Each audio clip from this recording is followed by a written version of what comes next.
recreation, entertainment, education, and comfort.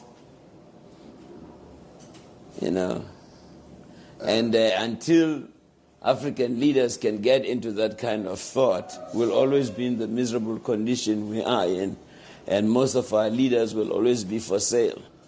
But it's usually a great deal of the population within the elite, who they get corrupted, and they get consumed by overseas partners, and they think going to London or Paris or Brussels, New York is a big thing. That is the late Hugh Masekela, South African musician and anti-apartheid activist, joining us opening the show up for us on the Talking Point. A very warm welcome to you. Welcome to the show. Welcome to a brand new week. It's the 19th of July. Can you believe it? We're already in the third week of January. So if you are still sleeping, now is the time to wake up, ladies and gentlemen. The year has officially begun. We're now, quickly making our way through the first month of the year. It must not catch you sleeping. We're going to start off the show with our national roundtable, which is your open line. I'll be taking your calls on 086 000 2032 is the number to dial. 086 000 2032. On the WhatsApp voice note line, 0614 104 107 is the number to dial.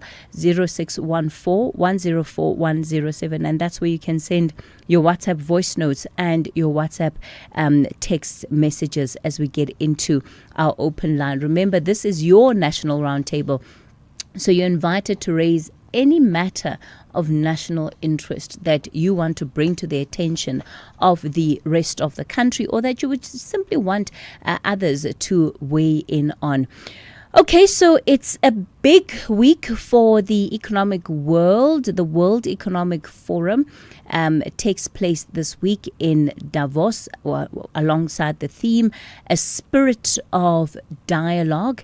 And this is where our very own delegation, led by the Finance Minister, Enoch Godongwana, will be stationed this week as we engage in conversations around the economy. We all know that South Africa has been dealing with a number of questions around economic stability, structural reforms, and also investor confidence.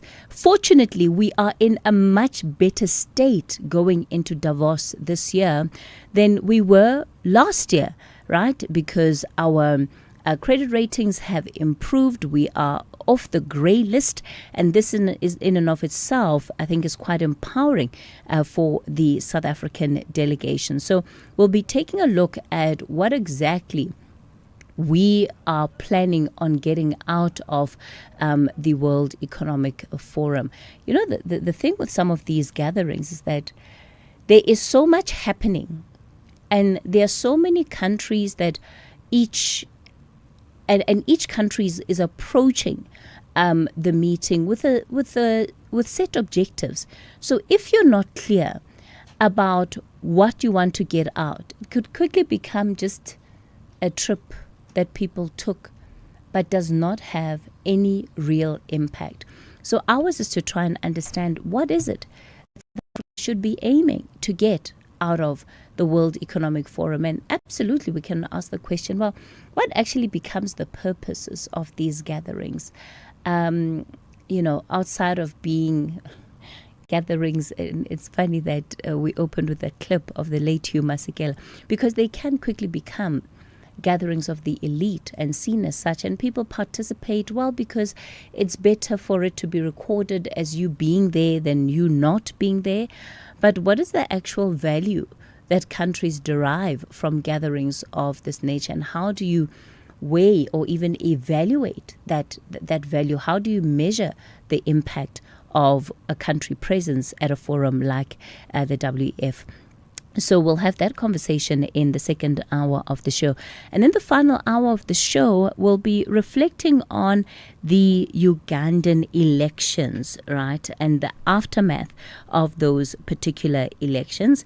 Over the weekend, the Ugandan president, Yoweri Museveni, was declared the winner of that election, which took place on Thursday. It extends his 4 decades in power. 4 decades in power. And it gives him another 5 years in office. And that election result was announced over the weekend. And, according to the official results, he received 72% of the vote. And the runner-up for that election was Bobby Wine, who, according to the Electoral Commission, only received 25% of the vote. Of course, it comes amidst a number of challenges and allegations that are coming then from Bobby Wine and many other sectors of the opposition. The allegations of ballot stuffing, which are yet to officially be responded to by the IEC there. And Museveni is now 81 years old. He's 81 years old. And this was an election, yet again, that was marred by violence. There have been 7 deaths that have been confirmed. The opposition, however, is putting that number at 21. There continues to be incidents such as cutting off of the internet. The internet was cut off from Tuesday last week, ahead of that election, and the officials say that the Ugandan officials say this was a necessary blackout. There has been incitement of violence. And one wonders, right, because the African Union has come out to say, they've endorsed this election, the AU observers, right? But how does an election receive that endorsement when you have all of these elements that have played around it that show and suggest that the environment simply was not free and fair? So how is it that these bodies then put their stamp of approval on an election of this nature? So in the final hour of the show, we're going to be reflecting on the Ugandan election and really understanding some of the events that have transpired. And I guess then asking the question, what next? What happens here on? So we'll take your calls, 086 000 2032. That's the number to dial for the open line, 086 000 2032. And on the WhatsApp voice note line, we'll take your WhatsApp voice notes and text messages on 0614 104 107. As the nation seeks answers, SAFM brings you live, uninterrupted coverage of Parliament's Ad Hoc Committee investigating allegations made by KwaZulu-Natal Provincial Commissioner, Lieutenant General Nhlanhla Mkhwanazi. You can also stay up to date with the Judicial Commission of Inquiry into Criminality, Political Interference and Corruption in the Criminal Justice System. Stay informed, stay connected. Tune in live on SAFM 104 to 107 and follow the coverage across our digital platforms live on Facebook, X and YouTube at SAFM Radio. SAFM, leading the conversations that move us.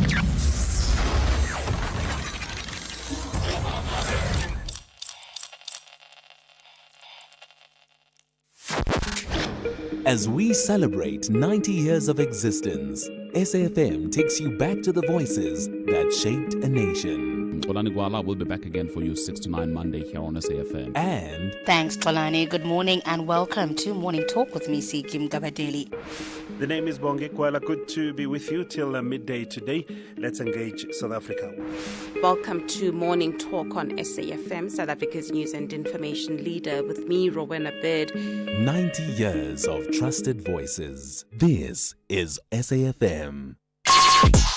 Call us on 086 000 2032. All right, so let's start off the open line this morning in Springbok. Maria April, good morning to you, ma'am. Good morning, Cathy and your team. Compliments for 2026 and all the listeners. Cathy, I want to weigh in on Chris, Indian guy who spoke earlier to Tulas in terms of not being black. Now, my comment is that the Constitution makes only room for white or black. No middle grey areas. So the sooner he accepts that he's part of the black population, the sooner we can get together and move on. The same with the other term one picked up so many times. Is some other people call they blankers. The Constitution does not make room for blankers. They're either white or whatever they are. But the sooner people can accept these terms, we will be able to go together and build South Africa. Because no one challenged it when it was put into the Constitution. Therefore, they cannot come and claim other things now. Thank you. Yeah, look, Maria, are there specific clauses in the Constitution where people are classified by race or racial categories? Getting out of my mind now, there's only two terms, while you're either white or you're black. There's no coloreds, there's no blankers, there's no Indians. Only at your equity, when they set out what does black mean, they say black are brown, of coloreds, Indians, they are part of the black population. And that needs to be accepted for now. Yeah, look, I mean, I stand at a correction, Maria, but in the Constitution itself, as a document, I'm not aware of there being any formal classifications of individuals by race. I'm not aware of that specifically. The Constitution does talk about redress, right?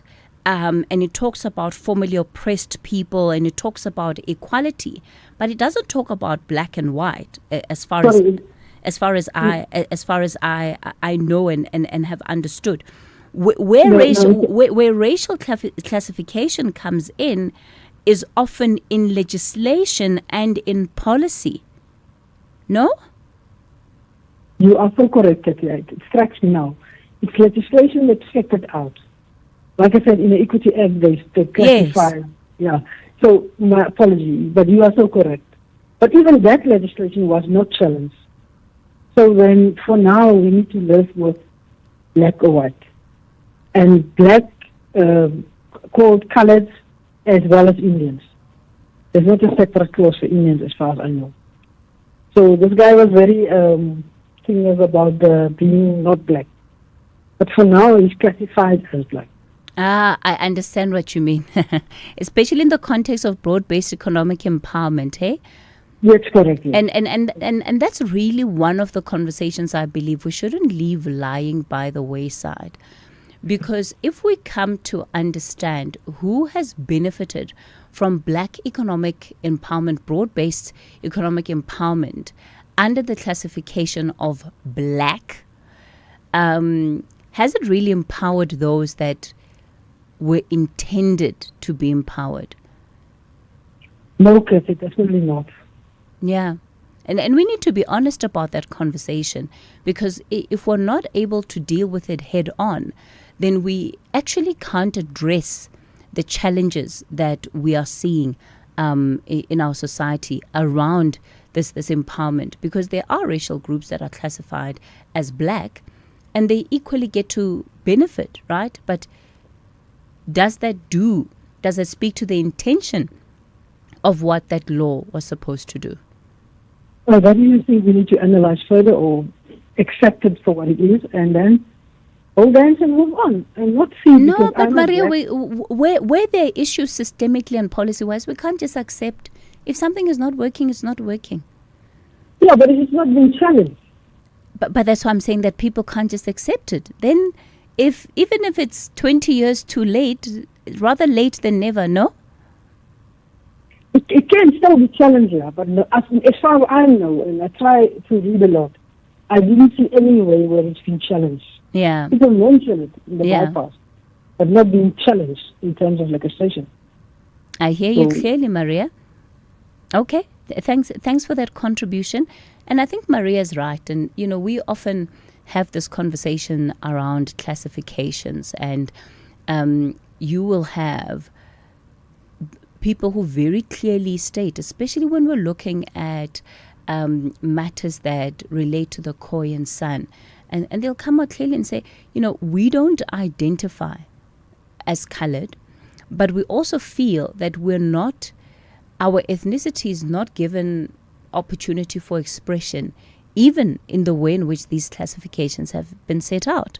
And there's some who ask the question, do we need these classifications in the first place? Is there a purpose that the classifications are still serving? Willie, you're in Kuma. Good morning.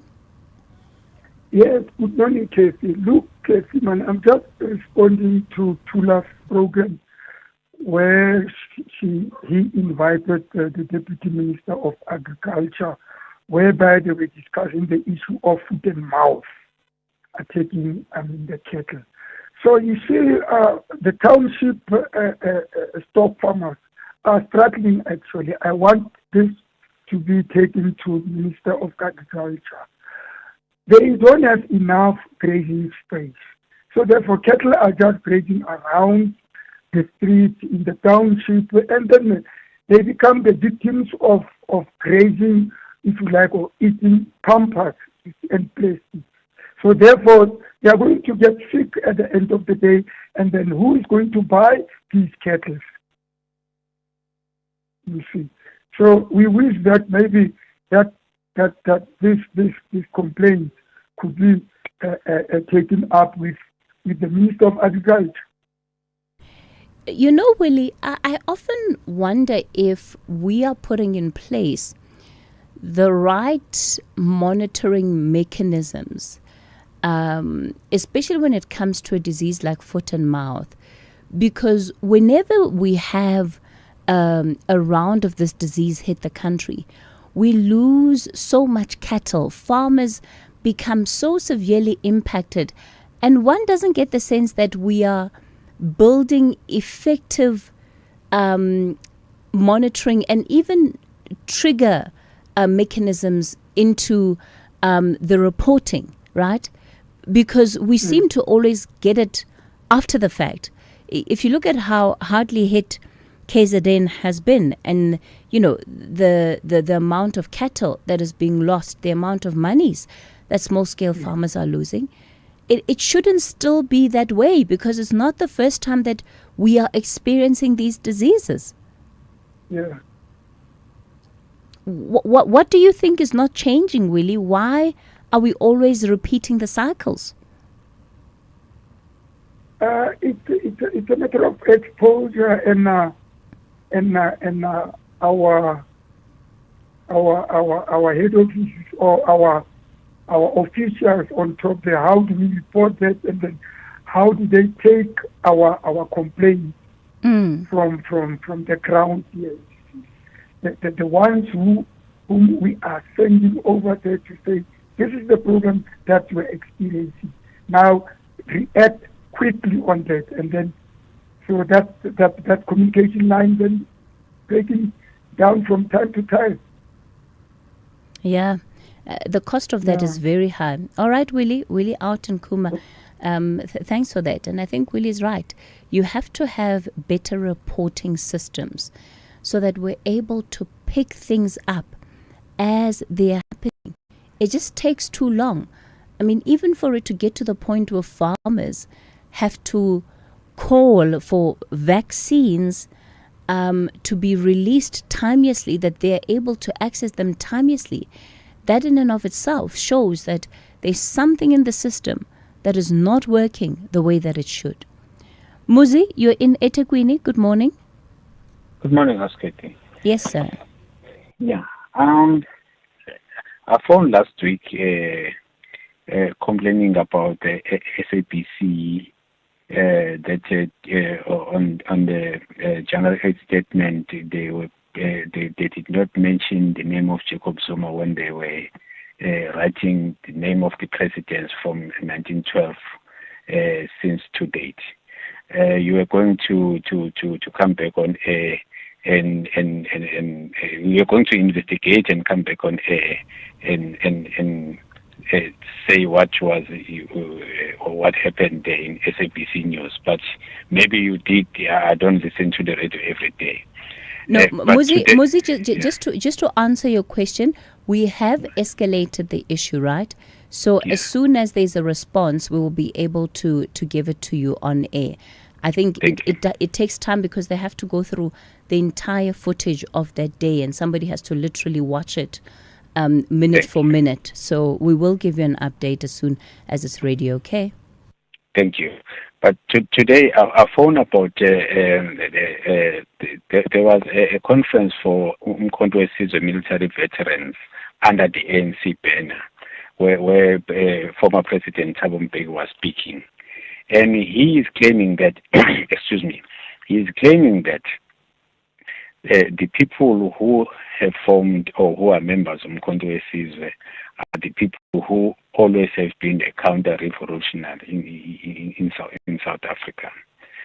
So now I don't know, because some of these people, when they speak in these platforms where they only have a microphone and they are not being challenged, I wish maybe you journalists can challenge him a little bit on that. If he's saying Umkhonto we is a party counter-revolutionary, what does he mean?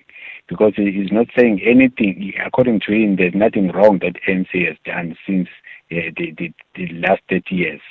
That is, he's claiming that ANC has been doing good until counter-revolutionary in 2023 decided to form Umkhonto we party. That's what he's trying to say. So I wish we could challenge him more. Maybe if he can explain more, because he's even making an example on a July unrest. He's saying those were counter-revolutionary who were testing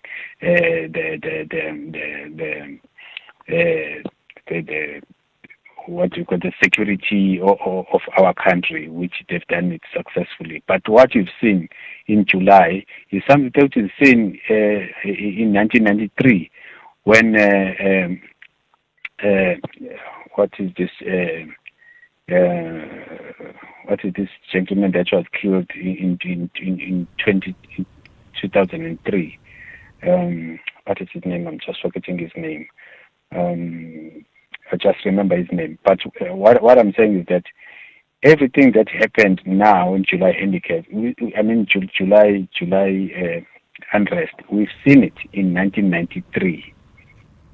So you cannot come now and claim that Umkhonto we was formed by the people who are counter-revolutionary. Which revolution? Because today's ANC is counter-revolution. They are not doing anything for the people. They are the people that are on hold now in the ANC are people who are there for themselves, not for the people. Yeah, look, Muzi, we're going to have to leave it there. I've got to go to the latest news headlines. Is it not all part of the political rhetoric?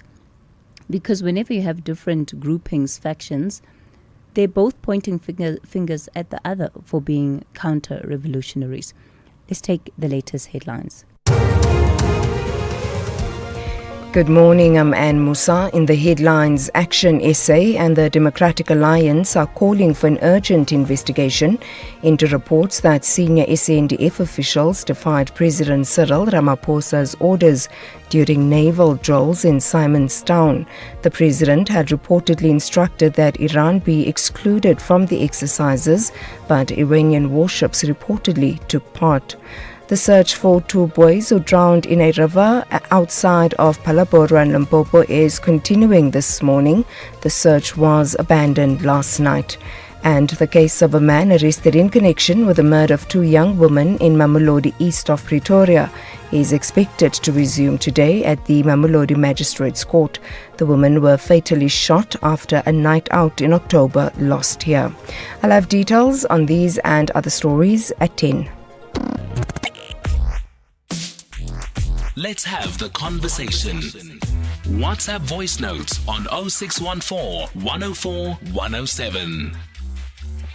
Morning, Cathy. It's Chris in Camperdown. You know, I've been wondering over the weekend what was former President Thabo Mbeki saying in that War Veterans League inaugural conference, speaking about a counter-revolutionary element that is trying to destabilize the country, forgetting that he was once a state president, commander-in-chief, and had not just the powers, but also the authority to intervene and save the country from the jaws of those who want to take us back.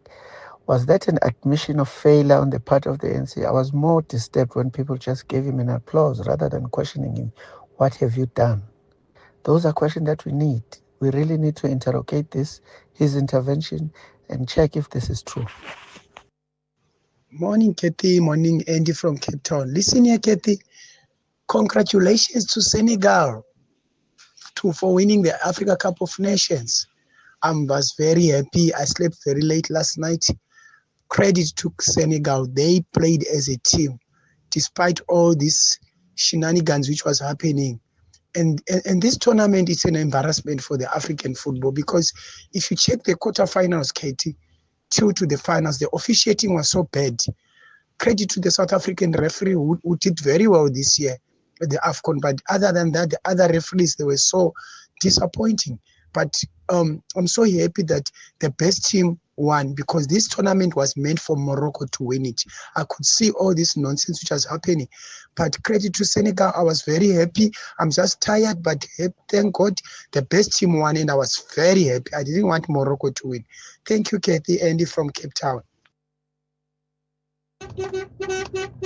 Good morning, Oscar. This Fred the Tracker here in Mashishing, heading to Hoedspruit.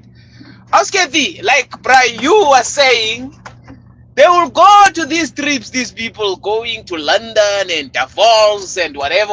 It's freebies, Oscar. By the way, we need to be vigilant, Oscar. You see these monies that are being allocated for these disasters. These people have got no shame. They stole money for funerals. They can steal money for these bridges. We need to watch them. Hi, good morning, Katie, and your producer and all the listeners of SAFM. Katie, I like to call Mr. President that they must bring soldiers in Cape Town. There are a lot of guns, a lot of extortion. Extortion is still operating here in Cape Town. So I call Mr. President, can you please bring soldiers here in Cape Town, so that they must make sure that is search each and every household. We are not safe in Cape Town, like real, Katie. Each and every day, someone is dying in Cape Town. Cape Town is dangerous, like seriously. That is my concerns here from Cape Town. Thank you. The Talking Point with Cathy Mohlahlana. Weekdays, 9 a.m. till midday. Sure. Thanks for that voice note on the situation in Cape Town and bringing it to our attention yet again. And this is really one of those. Towards the end of the year, last year, we had a number of conversations that looked at areas like Mitchell's Plain, like Philippi and others, where the situation is simply getting worse. And how we also know it's getting worse is that when there's now a general acceptance of services being cut off to certain areas because of violence. So if you talk about an area like Khayelitsha, it's now common cause that there's certain services that Khayelitsha won't have access to, especially after certain times of the day. If it's too early in the morning, if it's early evening, going into the night time. And I don't know if officials have just sort of thrown their hands up in the air and have decided that, well, there's nothing we can do about it, so people must just live with it. The fact that you have violence going on at the scale that it is, that should be a problem. But it doesn't seem to be the case. So I'm equally concerned about it, because the stories that we heard from residents who basically are locked up in their homes, who fear for their lives whenever they have to go out into the street, the infestation of drugs, the growth of the gangs in some of these areas. And it's just been left to continue almost unabated. Because if the police themselves will say, no, we're not going there, then who must go there? Who must go there? But we have to keep bringing it up. So continue to bring it up as an issue that needs attention. Otherwise, the silence around it suggests that, oh, everything is fine. There's nothing to see here. Jabulani, you're in Durban. Good morning. Cathy. Yes, sir. Cathy, maybe can I assist Muzi to go back and listen again to the speech of the former president, because I think he misses something. But anyway, Cathy, my call for today is about public speaking. You know, Cathy, in English they say, if you are living in a glass house, you do not throw stones. I'm saying this based on there was a memorial service on Friday where Comrade Peggy Taylor was called upon the stage to speak. Well, he started very well, but towards the end, it became controversial when he was accusing other leaders of being thieves. And the unfortunate part of it, the man who called him to the stage is the man who's been in and out of courts for corruption cases. When he doesn't say that man is corrupt, he's a thief also. Who's the man that called him onto stage? Now you have to tell us, Jabulani. It was Mr. Mabuya Khulu. Okay. It was yes, I'm listening to you. Yes. Then Peggy Taylor went on to accuse Bantu Olomisa, Julius Malema, Lord Shivambo, and Tara Ricotta, that they stole something. But one thing that I take exception of is for General Bantu Olomisa. Olomisa did not name the organization with the M. It was the conference that announced the name. And it's very peculiar for Peggy Taylor to accuse General Olomisa about being a thief. Peggy Taylor had a friend here in Durban, one of his best comrades, the late Sipho Mkhize, the father of Sean Mkhize. When Mkhize was under severe attack of apartheid forces, the family was moved to Eastern Cape under the custodian of General Olomisa. And to your surprise, Katie, I think 3 years back, the family invited General Olomisa, and he was accompanied by Comrade Jeff Harder. And they spoke very grateful. But Peggy Taylor has gone to the podium and said General Olomisa is a thief. Jabulani, how did the mourners at the funeral react? I must say, I missed all of this. Whose funeral was it? It was a memorial service for the councillor that was buried yesterday. Okay. It was for service, yeah. And to a surprise, that community, for that particular lady, the late councillor, most of them are from the Transkei. Lamont village is mostly dominated by people from the Transkei. You see? And really, you know, let me share another thing. When we were under attack here in KZN, General Olomisa played a very important role assisting us. Even other comrades, even other people who are working, who are soldiers, even the ANC. And was General Olomisa there, Jabulani? No, he was not. Okay, all right, okay. So I guess it was easier to hold the insults. Yeah, go ahead. You can't use those public funds to cast aspersion to other leaders without submitting a tangible evidence. That's not part of renewal. And people have a tendency of ridiculing other leaders. For example, what is wrong if Comrade Wilson to decide to leave? Because if you join the ANC, there is at the bottom there is a 2 lines, a pledge, that's to join voluntarily. If you're willing to leave, you can leave.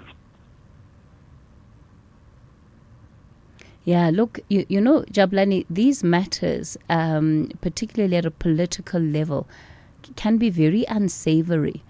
And sometimes it's also just about understanding the position that the grieving family is in, right? And what this does for them. Because those, whatever politics exist, are politics that have been known, that are known, that will continue to be known. But is a funeral the right place? Is it the right place to really be bringing some of these matters up? I think though let's leave it there, Jabulani, out in Durban. The father of the late Tanjan was a very close comrade of Wilson Court. A very, very, very close. Yes. Okay. But I'm happy because he said the doctor has ordered him to rest. Maybe doctor next time will order him not to go to public speaking.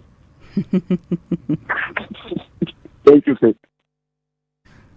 All right, Jabulani, thanks for that contribution. Yeah, and we do see more and more of it, right? The use of these platforms, including funerals, to do some of the politicking, or should we say the politricking, that politicians often get up to. But it's just so unnecessary, right? I think that it's a slap in the face, especially because of also what we know about how some of these politicians end up on these programs. They bully the families, some of them, not all of them, but they bully families to put them on the program. And because families feel like, these ones are more powerful than we are, we don't have a choice. So they put them on the program, but then it creates this kind of problems that Jabulani is talking about today. Thomas, you're in Witbank. Good morning. Morning, Cathy. Yes, sir. Thomas, what do you want to talk about this morning?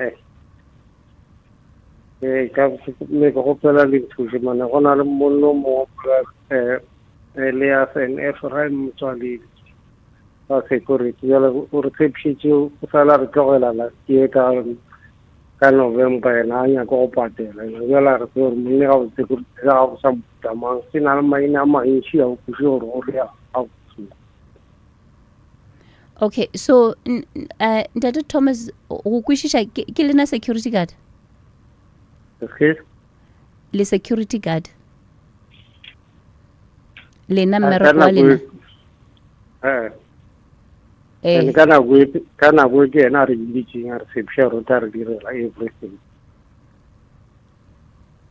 Our coming to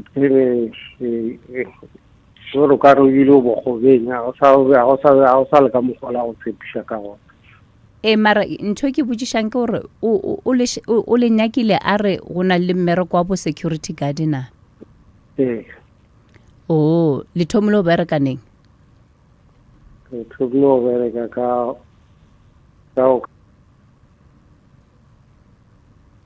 le thomile neng August last year. Yeah. And then o tlogetse le patela neng November and they really mobile war, but oh, and she let of gas it by TPN5 or our house, which I tell her, then our Okay. All right. That's Ntate Thomas from Witbank. I think what we'll have to do is that we'll have to continue the conversation with him offline, also for the benefit of our entire community. So he is a security guard. He says that they were recruited by a security company in August last year, but from about November they've not been paid their salaries. But he also notes that there are several other discrepancies when it comes to how their salaries have been paid. So I'll send him back through to the producers for him to give us more details of what exactly it is that they have been experiencing. Let me go to Marumo. You're in Mafikeng. Good morning. Good morning, Catherine. How are you? Good, doing well, sir. Skabang Kwatela. Never me. Okay, all right. Catherine, it's my birthday tomorrow.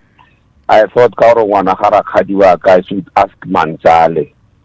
Our Mansala comes the 20th of January is my birthday tomorrow. I know the struggle of us January babies, hey Marumo. We don't get anything. The most you get is happy birthday. If you get anything outside of that, you must be very grateful. I don't know how I was born this month when everybody claims to be poor or to be broke or something like that. I don't know. Marumo, I was saying that I don't buy the story anymore because people have had how many years to correct their ways. Yeah, it's not a surprise anymore. No, it's definitely come not the 7th of January, it's my birthday. So you must plan for it. Why are you not planning? Why are you not budgeting properly for it? Please help me to plan for January. What do you want to talk about? Okay, see, Catherine, I want to talk about our horses. Khosi Daniel Mukwena was here on SAFM. You were still not there. I think you were only on vacation or what. I even wanted to take the SABC to CCMA for Babakolelekiti because you were not there. But he came and said to their grievances as the causes. Later on, the ANC went to Rustenburg here, Mobatwan and Barona, went to give the Hadi King gift to Kosinyala Lapilai. Now, my question was, and I've always raised this issue because I was born in the village, Catherine, where our causes are no longer in charge in their respective villages. Now, I'm saying, why, if Khosi Mukwena were raising those issues, why did Khosi Nyalalatilane took that gift from the ANC, the ruling party? Are they not together in this thing of raising their grievance to the government, saying, for 31 years, we no longer have powers in our villages. You understand? He took the present. This was the time. I've always raised this thing and say to them, why didn't he say to the ANC, let me call Contralesa to come and receive this present? Because maybe that time is the time they should have said to the ANC, this is what we want, and now you are giving us this, you are giving me this present individually, so on site. Let me call other causes, but Khosi Nyalalatilane received that present from the ANC. So it means the ANC will continue to do that individually when they have their whatever January 8th, what in those villages, they will go to the Khosi and capture the Khosi, because I think it's a capture. I had a problem with that. But so Marumo, I was asking, do you ever get the sense that even at a contra-lesser level, outside of the organization itself, because an organization is made up of individuals and members, do you ever get the sense that these chiefs and traditional leaders and Khosis are speaking from the same hymn book?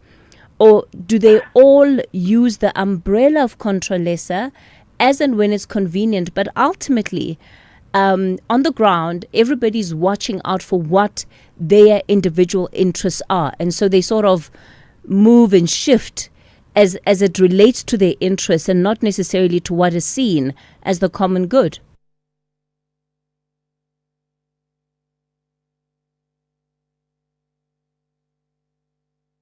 Marumo? All right. Okay. It looks like we've lost Maruma on the line there. That's fine. We'll continue to some of our other callers. Remember, you can also be part of the conversation this morning. The number to dial 086 000 2032. That's 086 000 2032. On the WhatsApp voice note line, you can send those WhatsApp voice notes and text messages on 0614 104 107. Let me go to Cape Town. Is it Ngiti? Good morning. It's Ngiti. This is Katie. Thank you for that correction. Thank you. Good morning, sir. Ma'am, I would just like to speak about the tragedy that happened over the weekend in Philippi, Marikana, where mass shooting again, 7 people again shot with 1 woman. The sad part is that these are clients of mine. She's not the first, she's not the last. But if I can count now the people, including women, that have been shot for no reason because of extortion and perhaps the reason of not knowing who to pay in this extortion thing that the police are also involved in. It's very sad that they kill a woman that supports the kids, that supports her mom, that supports what you call, that grows other business, because those ladies that are running these businesses are involved in something that is called umgalelo, where they pop out money to empower one another without what you call any assistance from the government whatsoever. And they try to do this so that they can have things they can employ. They employ local community people. It's sad, man, that even what you call J.P. Smith did not even say a word. The police went there and they come and say the same thing that what you call advocate particular will say when there's a shooting like this. Nothing will happen. And it's sickening. It's sickening, Sisketi. The police, they come, the black people, that they come and they say, no, we've seen this, and they say that people with the information must come forward. We are on the, what you call, on the toes of people who did this. I'm telling you, it's sad, sis. We've got cameras in Philippi. Mm. And if you try to follow up, I've been a victim of criminals myself, and me knowing what you call listening to SAFM, knowing what to do, what you call when such things have happened to me. I'm telling you that if you try to get a footage from the law enforcement of the city of Cape Town, they will tell you the cameras were off. So there's no willingness to help the black people so that the perpetrators can be arrested. It's sad, sis. What should we do as black people? So in terms of the woman who lost her life, and you reference her as a client, perhaps without sharing too much information, maybe give us a little bit of context in terms of what you know and understand to have been her challenge with this issue of extortion in the area. Sis Kathy, it's a challenge to every South African-owned business. She's not the only one that she's been affected by this. In Philippi, you'd find that what you call on the information that I'm thinking that I managed to gather from from the neighbors and other businesses. What's a trend is now is that you find that there's this extortionist from Makasgave, for example. They'll come, I'm just giving you a practical example. They'll come to Cathy and say, Cathy, we need 2.5 as a joining fee, then your protection fee will be 1.5 a month. These people are trying. Then Cathy agrees to pay this Makasgave extortionist that money. All of a sudden, there's an extortionist that comes from Lower Crossroad. She comes and she wants the same thing, and you are not doing. You are barely trying to assist your business. So if you don't pay the one from Lower, he shows you who's in charge, and he will come and do the bad thing in your business. And there's many businesses that are being, as township businesses, that are being affected by that type of a thing, where the extortionists from will be paid, and the ones from lower will not be paid, and they will come and kill. That's a challenge. So basically, you now have the existence of multiple extortion rings. Exactly. And all of them are demanding money from businesses. But Exactly. also, how are businesses supposed to survive? Because these They are don't also care. not businesses that are making necessarily millions of worth of revenue. So where's that Yes. money supposed to come from? That's a sad part. I'm saying these are my clients. I'm also in the same vicinity. I'm a manufacturer. I rent out these services as well to these township businesses. I'm telling you, Cathy, it's so sad that even the suppliers of raw material for me to build my products have been hijacked several times trying to deliver the stuff. Now a small business like me, now I have to travel to Montague Gardens. I have to travel far away, Brackenfell, to go and get my raw material. So it affects us. And I try to write about this.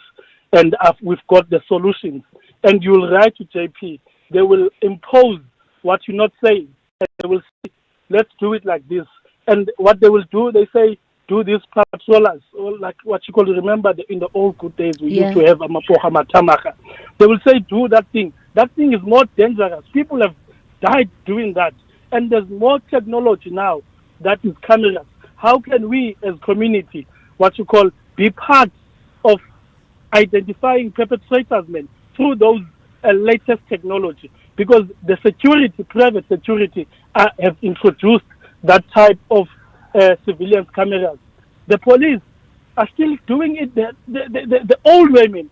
And and it goes in the commission, the Mohlahlana Commission or the Parliament, the committee. It's a hearsay. You find that when they are interviewed, they will say it's a hearsay because there's no evidence.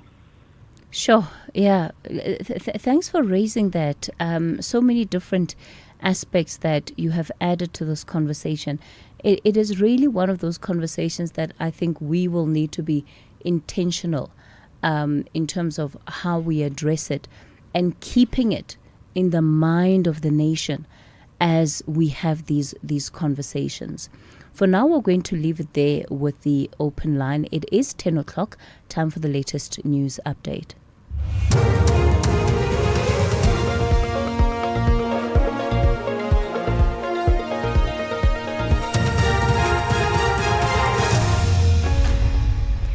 In our top stories, 11 learners killed in scholar transport crash and flood-related death toll in Limpopo rises. Good morning. 11 learners have died following a crash involving a minibus taxi transporting learners to school on the Vaal in Gauteng. The Department of Education says 5 other learners who sustained injuries have been rushed to hospital. Gauteng Education MEC Matome Chilwane is on his way to the scene. Departmental spokesperson Steve Mabona. Accordingly, about 11 learners passed on at the tragic scene. We understand that there's about 5 learners that are en route to different medical facilities. The scene is active as we are informed. Emergency services are attending to those that they are involved in this sad accident. We just wish to convey our condolences to the affected families, school communities as well. The flood-related deaths in Limpopo has risen to 18. The Provincial Disaster Management Centre says the search for 2 boys who drowned in the river at Mashishimale village outside Palaborwa in Limpopo is continuing this morning. The search was abandoned last night. The teenagers, aged 15 and 17, were swept away by the overflowing Salati River. Another teenager was able to swim to safety. Limpopo Disaster Management spokesperson Tsakane Baloy says 5 people are still missing. Rescuers were called to attend the scene, but nothing could be done as it was already dark. The search for the missing bodies will resume at 8 this morning. The number of fatalities has now risen from 17, as was reported yesterday, to 18, with 5 still missing. The case of a man arrested in connection with the murder of 2 young women in Mamelodi, east of Pretoria, is expected to resume today at the Mamelodi Magistrates Court. 22-year-old Siamo Maramaga and her cousin, 21-year-old Pulasing, were fatally shot after a night out in October last year. A third person was wounded. Their bodies were found lying next to a road in Mamelodi East Extension 17 with multiple gunshot wounds. Sasha Naidu reports. 38-year-old Tebogo Mnisi is expected to return to the dock today after spending more than 2 months behind bars. This after he abandoned his bail application during his first appearance in October last year. He is facing 5 charges, including 2 counts of premeditated murder, attempted murder, as well as possession of an illegal firearm and ammunition. It's still unclear at this stage if the state will be adding more charges to the docket. Action SA and the Democratic Alliance are calling for an urgent investigation into reports that senior SANDF officials defied President Cyril Ramaphosa's orders during naval drills in Simonstown. The president had reportedly instructed that Iran be excluded from the exercises, but Iranian warships reportedly took part. Action SA's parliamentary chief whip Lerato Ngobeni says this is a serious breach of the constitutional chain of command. Ngobeni has written to the Joint Standing Committee on Defence demanding answers. The statement is actually trying to agitate for the South African National Defence Force to come forward with why it is that they would defy their own commander-in-chief, who is the president. The directive was quite clear and direct from the president, and we believe that the South African National Defence Force has a lot to do to be able to reclaim their prestige under the current minister, Angie Motshekga. And we really do not have confidence in her leadership of the Defence Force. And so we want them to come forward and let the nation know why it is that they would defy their commander-in-chief. Further afield, and finally, officials in Spain say at least 39 people are now known to have died after 2 high-speed trains collided in the south of the country. Dozens more were injured, with fears that the number of those dead could rise further. An investigation into the cause is underway. The BBC's Barry Kafri has the details. We have heard from the King and Queen of Spain, King Felipe and Queen Letizia. They said that their thoughts were with the families of the victims. They said that they were following the news of the disaster with great concern. We've also heard from Spain's Prime Minister, Pedro Sanchez. He issued a statement saying that the government was working with the emergency services. He said tonight was a deep night of sorrow for Spain, and all emergency services are working in a coordinated manner. Recapping the top story, 11 learners have died following a crash involving a minibus taxi transporting learners to school on the Vaal in Gauteng. The Department of Education says 5 other learners who sustained injuries have been rushed to hospital. For SAFM News, I am Anne Musa. Here, there, and everywhere. SAFM 105.6 FM in Mthatha.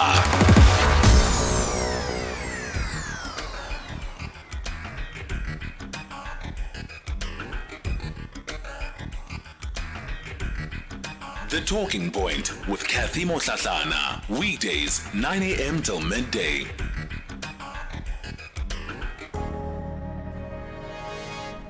You're listening to The Talking Point. Welcome to the second hour of the show. It is 7 after 10 o'clock as we lead conversations that move us right through until midday. So coming up in this hour, we're going to be looking at the World Economic Forum meetings for 2026. It is gathered under the theme of a spirit of dialogue. And of course, South Africa is represented there, our delegation being led by the Minister of Finance, Enoch Godongwana.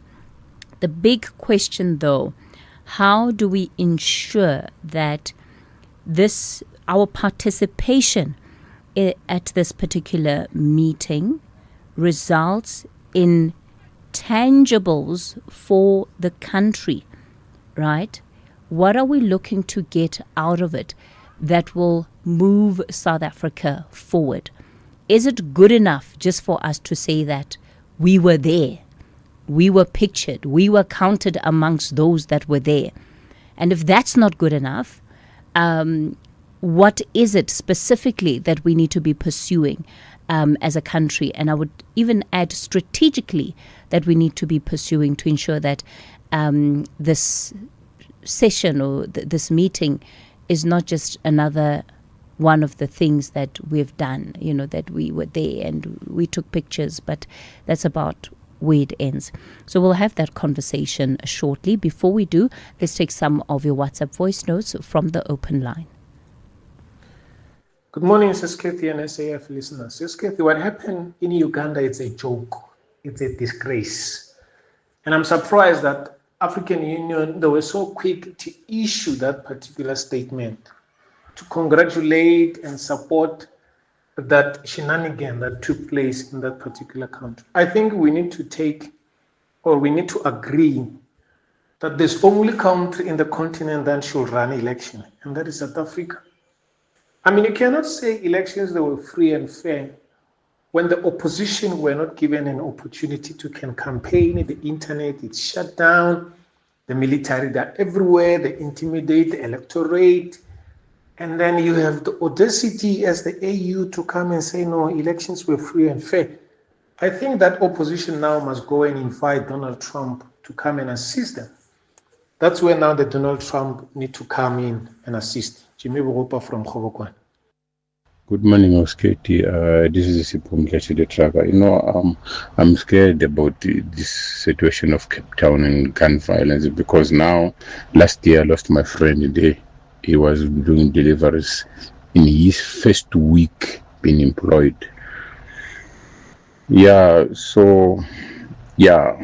It's very, very, very, very, very sad because each and every day people are getting killed.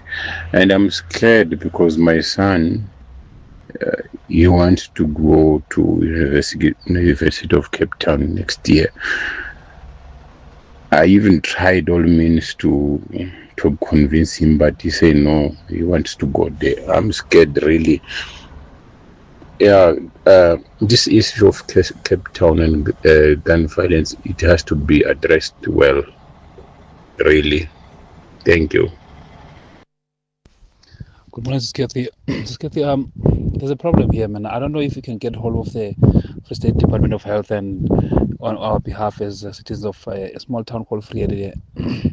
I mean, as for us, what's happening, because the matron here, the clinic called Bopilong Clinic, told us that there's no medication. She's been ordering medication for the past 3 months, and it isn't delivered. It's not delivered for the past 3 months. And the elderly are being told that there's no BP medication. I mean, all what is available is the kids injections, the mentally disabled injections, the ARVs. Over and above that, there's nothing. People are not getting medication. They're just getting letters, to go and buy medication for themselves.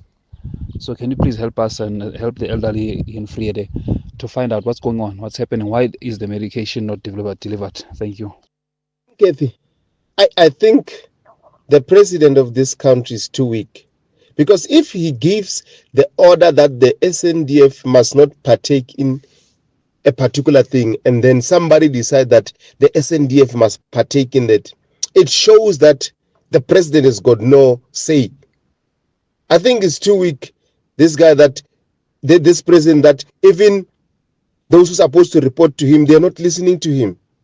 He's supposed to take action as a president, bruh.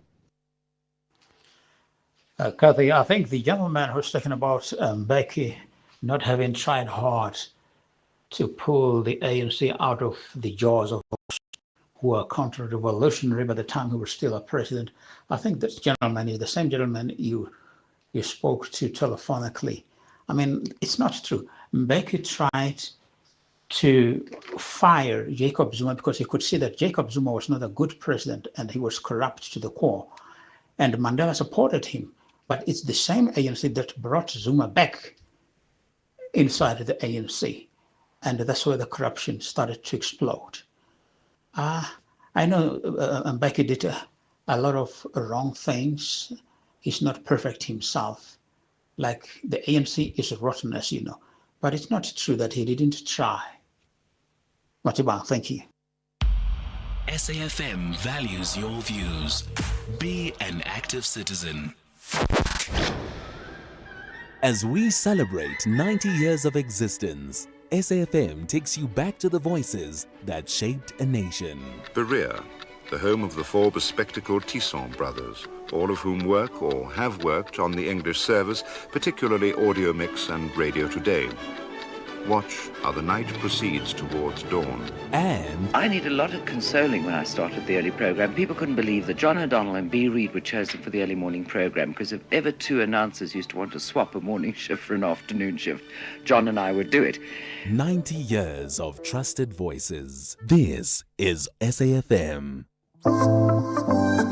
Wherever you are in the world, SAFM 104 to 107 is accessible. We're also streaming live on Facebook, X, and YouTube at SAFM Radio. We acknowledge and appreciate everyone tuning in and watching our streams. Stay with SAFM 104 to 107 as we bring you Commission Live, breaking stories, and thought-provoking lectures. SAFM, leading the conversations that move us.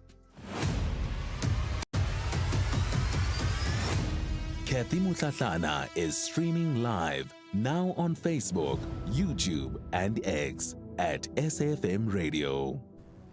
Well, let's dive into this year's gathering in Davos of the World Economic Forum. Let me welcome onto the show to be part of this conversation, Ipileng Silele. She's the chairperson of Brand South Africa. Ipileng, good morning to you. Good morning to you. Good morning, Cathy. Thank you, and Happy New Year to you and to our fellow panelists. Thank you. Thanks for having me. Sure. Professor Patrick Bond, Distinguished Professor of Sociology and Director of the Centre for Social Change at the University of Johannesburg. Prof. Bond, good morning. Good morning.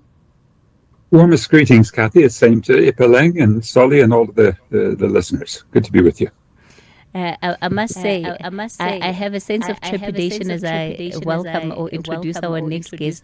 Last day he was on fire, so I hope you're not going to be setting the screen ablaze. Solimoyeng, Brand Marketing and Communications Managing Director at Don Valley. Good morning. Good morning. That's why you invited me, because they like me doing that. But good morning, everybody. I'm with. It's a topic I've written about before, and I'm really excited about it. Solly, I'm going to ask you just to check your connection. It's not very clear. So we'll see if it gets better as we continue. A good place, I think, for us to start here, we'll be setting a context about the World Economic Forum as a convening platform, as a deal facilitating environment, very informal networks that are taking place there. Professor Bond, maybe let me begin with the academic view. Is this still a relevant platform? Does it matter for South Africa to be at the World Economic Forum? Well, it's very nice to be able to chat about this each year. The head of delegation, Enoch Godongwan, is faced with exactly that question. Can South Africa do anything in the incredible turmoil?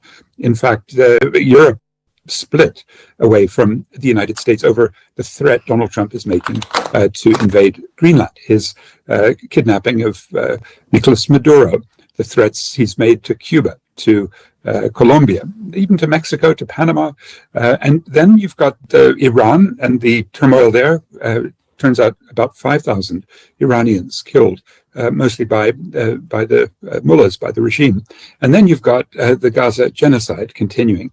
And now Donald Trump is putting on new tariffs, he says, against his European partners because they're not helping him to steal Ukraine, to steal Greenland. And you've still got a lack of resolution in Ukraine and then more potential conflicts on the borders of China from Taiwan all the way to Pakistan and certainly with India. Now, those are extraordinarily turbulent times in which South Africa can come in, not like last year with President Ramaphosa hosting the G20, because this year it's Donald Trump hosting a G19, South Africa having been kicked out.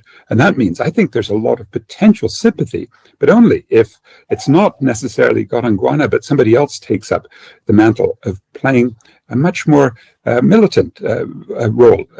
Last year we tried, you'd agree, the nice, let's have a game of golf with Donald Trump and invite him for a state visit and go and give him a fancy book of golf courses at the May Oval Office meeting. And none of that worked. And the offers to buy $12 billion worth of methane gas and to invade our poultry industry with those chlorinated parts from the US, none of that's working. So it really is time to relook. And I think there's sympathy out there for South Africa's situation, being bullied, lies about a genocide. And I'd much rather see not Godongwana, who doesn't really have a record of standing up to the United States, but maybe someone like Ronald Lamola, the foreign minister, leading the delegation, and then trying to get the rest of the world together, because, Trump and his whole retinue, they're coming this week, and they're going to be as brutal, as rude, as obnoxious as you can imagine. This is a really important time, and I don't think we're positioned very well right now. Maybe going into that positioning, Ipileng, you are aware of the global chaos as outlined by Professor Bond. So as brand South Africa, what then becomes the strategic positioning and even objective out of a forum like this? Thank you very much, Cathy. As they always say, where there is chaos, there lies an opportunity. I think that's my parting shot. And in that mess, you obviously cannot sit back. You've got to articulate your position. You've got to be able to be clear, because there are two things. It's a two-pronged approach that we have to look at. We've got geopolitics and geoeconomics. And in that, we're very clear as Team SA to say we are here to communicate what we've been doing with our national reforms. Of course, there are geopolitics, and I think, as Prof rightly said, we have politicians that are with us to be able to articulate that. And then we also have industry captains who are able to be here to also help us articulate our message from a geoeconomics perspective and share progress. Because even in the middle of this chaos, I'm sure you have seen yesterday that National Treasury did release a statement about the S&P. And S&P news, very good news from B to B minus. So I think, I always say to people that the era that we're operating in requires very sober leadership style. We need to take a step back, and regardless, you still have to communicate. So from an objectives perspective, Cathy, we're going to be focusing, of course, on deepening investments and strengthening collaboration. And what we're also going to be focusing on is, of course, communicating where we are with regards to our national reforms, of course, in infrastructure, in the energy space, and many other progress that we would like to communicate out to the investors. Because to your point, we are not interested in a talk shop. We're interested in telling the investors the story that they want to hear. Where are we from an economics perspective for them to still continue to come to South Africa to invest? And I think also the program supports private sector confidence and reinforces the reform agenda. So I'll obviously go into detail as we go along, but the strategy, it is obviously to convene the targeted sessions with global investors, multilateral partners and African institutions, and Team SA will engage through ministerial roundtables at the partner receptions, media engagements, looking at stakeholder meetings. And the aim is to obviously secure cooperation, unlock investment interest, and position priority reforms. And I think, Cathy, we feel that we are in a better position to be able to be here because we have a good, tangible and data-based story to tell.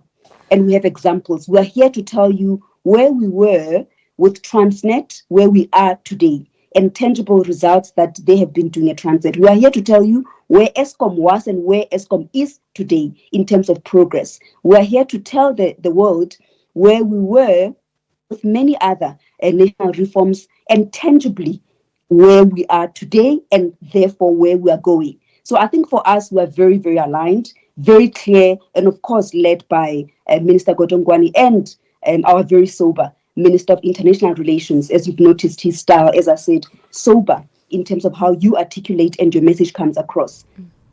Solly, Thank you. there would be a lot of planning, right, that goes into what is brand South Africa's message. Yet at the same time, we also know that South Africa is not the only country that is going to be vying to strike some kind of deals. Investors are there, and it's competition. So how much, what needs to go into that story for it to catch the eye of potential investors? Yes, it's good that there's a turnaround, but investors don't really want to get bogged down into the fact that, you're finally getting your act together, because there are other countries who are telling perhaps a different story where they haven't had blackouts, they haven't had their rail infrastructure collapse to a certain extent. Yeah, hi, hello. Can you hear me better now, Cathy? Yes, we can. Yes, okay, thank you. Yeah, it's absolutely true that, look, I think one of the struggles of South Africa is that we try to be South Africa and we try to be African at the same time, and the two often collapse, because South Africa or Africa cannot talk as if like Europe does. We haven't really gone far enough to continental or to align policy around the continent so that we can implement things, the program like Africa Free Trade Continental area, seamlessly. I think that we failed to do that. We have been going to Davos for years. We've been PRing ourselves, and we go there. We look nice in our scarves, and we come back home. Richard Quest gave it to us a number of years ago. He said, "Yeah, you guys, what story have you got to tell?" It's true now that we have some good positive things to tell. It's true that some reforms have been happening. It's true that SNP has upgraded South Africa, first upgrade after some 10 years or so. It's true that there's some the Financial Action Task Force has taken us from the grey list. So that means that South Africa is working on some really tangible things to get out of the space where it was at. It's true that there's work that is being done to alleviate or to eliminate load shedding and all that. I think that it's good that we tell those stories. But it's important that we realize that, as we say, we're playing in a very competitive space. It's also, we cannot ignore America. Whatever reforms we're doing, we need to stop the grandstanding against America. We need to pretend that we're bigger than we are. Donald Trump doesn't care about anything. This man has got and even if we diversify the South African economy, we need to be careful to be clear that we still need America. America is still number 2. We still need to qualify for AGOA. We don't want to be poking the bear all the time. I don't understand why we keep doing this. I think we should focus on what's good for South Africa. We should focus on these reforms that are a real good story to tell. And we should ignore Trump. We don't have to jump over, as we say, we don't have to be jumping all over the place with microphones trying to pretend that we cannot be put down by Trump. The fact is, this man doesn't care. And he's got lots of power. And he can mess up even the reforms that we have made in South Africa. So let's go there, tell the story, but show the proof that we are not where we were 2 years ago. We are elsewhere, and we are focused on South Africa. We're not there to make enemies, and we need to be learned to be transactional. Foreign policy, foreign trade is not about who loves you not, who hates you not. It's about what can I get from this relationship. We agree, for instance, with Europe on Trump. We are all frustrated with him, but we don't agree with Europe on Israel-Palestine, for instance. So we should say, what do we agree on? What can we work on together with this partner, with that partner, including America? We shouldn't write it off, but we should also stop this grandstanding. That's what I'm saying. For now. Professor Bond, separating the emotion from the economic, does Solly Moyeng have a point there that perhaps we no longer have anything else to prove in as far as this tension that has been playing out between ourselves and the US. I think we're going now into the second year of it, that we're watching it unfold on a global scale. Oh, and I disagree entirely with my friend Solly, because what did we just see last week, if not to Trump in throwing out an Iranian regime? I don't think an Iranian regime belongs in the South African waters, given the mass murder they've committed. But that aside, what we definitely found was President Ramaphosa telling Iran, get out of Simonstown, footsick, because I don't want to insult Donald Trump at a time the Africa Growth and Opportunity Act is now going through not just the House, which it's passed, but a more difficult run through the Senate, and then potentially Trump's veto or exclusion of South Africa. So that's clearly something where we are kowtowing. We are continuing, I'm going to call it a sub-imperial posture to the imperialists, right, in trying to be close to them and buy the methane gas, which will put us much closer to a climate catastrophe, which we're seeing unfold in real time in Limpopo and in Mpumalanga this last few days. So if I look at what the most immediate, let's say, a problem for that negotiating posture, it's Black economic empowerment. I entirely support it, although it's created a certain kind of parasitical class, right, of the 6 or 7 billionaires. But what Elon Musk is now suggesting is he needs to be exempted. He's been saying that since he, was a very big player, cutting U.S. aid, cutting therefore about $450 million, about 8.5 billion rand at the time, of South African AIDS medicines, cutting the $1 billion climate loan. And Trump, homegrown in Pretoria, Joburg, really hates South Africa. And what he's intent on doing with Starlink, something that is under negotiation, some legislation coming through to give him an exemption on a Black ownership, relates very much to this World Economic Forum gathering, which is about the inclusive dialogue, but it's particularly about the triple bubble. That's one of the catchphrases you're going to be hearing this week. Inclusive AI. You're getting all sorts of arguments about how we could do with more regulation. We need sustainability. So the WF is a good place to actually keep in mind that the US wants to wreck everything, deregulate everything from fossil fuels to AI. And I do think South Africa has to stand up for the global public interest. It's a lost cause to think we're going to be in AGOA this time.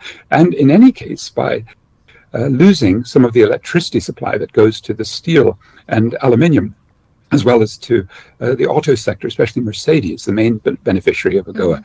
Maybe that frees us up for labor-intensive growth, for small businesses, for ending the load reduction in the Black townships that Eskom has imposed, partly because of this shortage of electricity. There's no shortage anymore because basically nearly all of the smelters have closed down. And I think actually that might be something, let's call it a silver lining to Trump's wreckage of exports. I think we lost about 87% of auto exports in the first half of 2025. We don't have all the data. It won't be that bad for the full year. But if you don't have so much electricity going into that sector, well, this is the sort of chance to say, be less reliant on the US and focus on some of these other aspects of our economy where we've been terribly weak and lost our labor-intensive industry and manufacturing. And, we're getting dumped on by China as a result. Their steel and washing machines. Prof, I'm going to give you a chance to continue as we continue with the conversation. But I mean, just listening to run back some of those numbers, and it has been absolutely brutal on the South African economy. So I don't know to what extent do we say where we can let's stop the bleeding.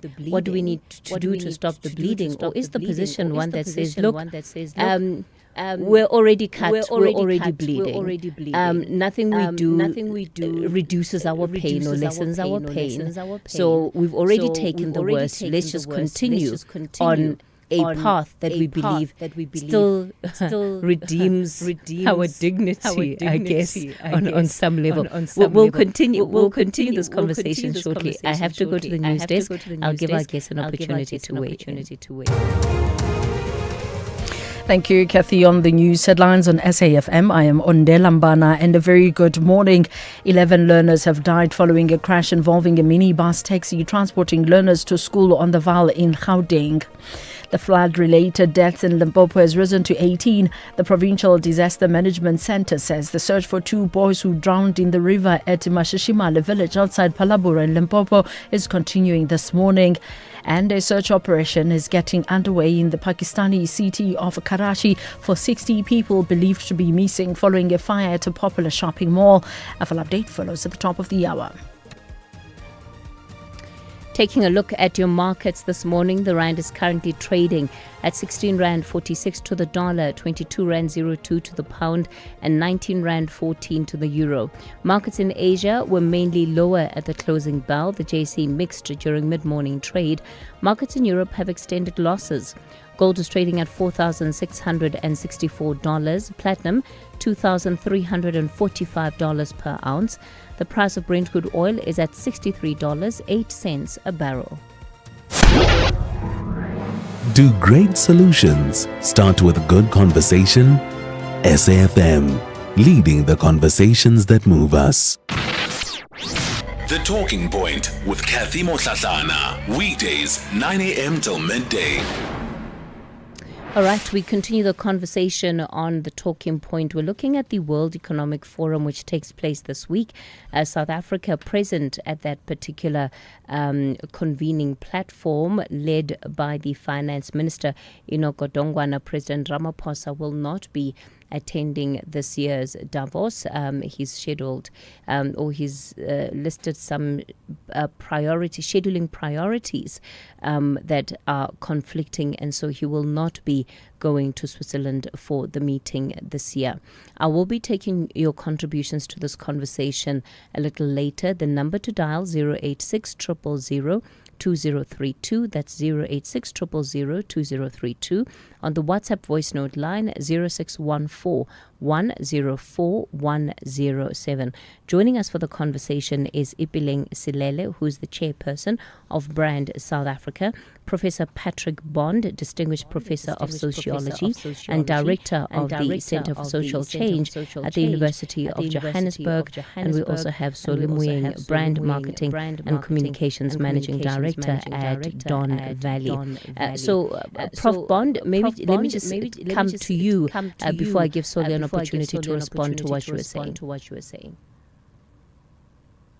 Well, I was saying that we need a U-turn, not to follow the existing passage, which is where Ramaphosa, with his extraordinary charm, his diplomatic capacities, ran up against the racism of Trump and Marco Rubio and Elon Musk. And the Starlink, where as we've seen with Grok, with X.com, we really can't trust Elon Musk with running our internet through his satellites, can we?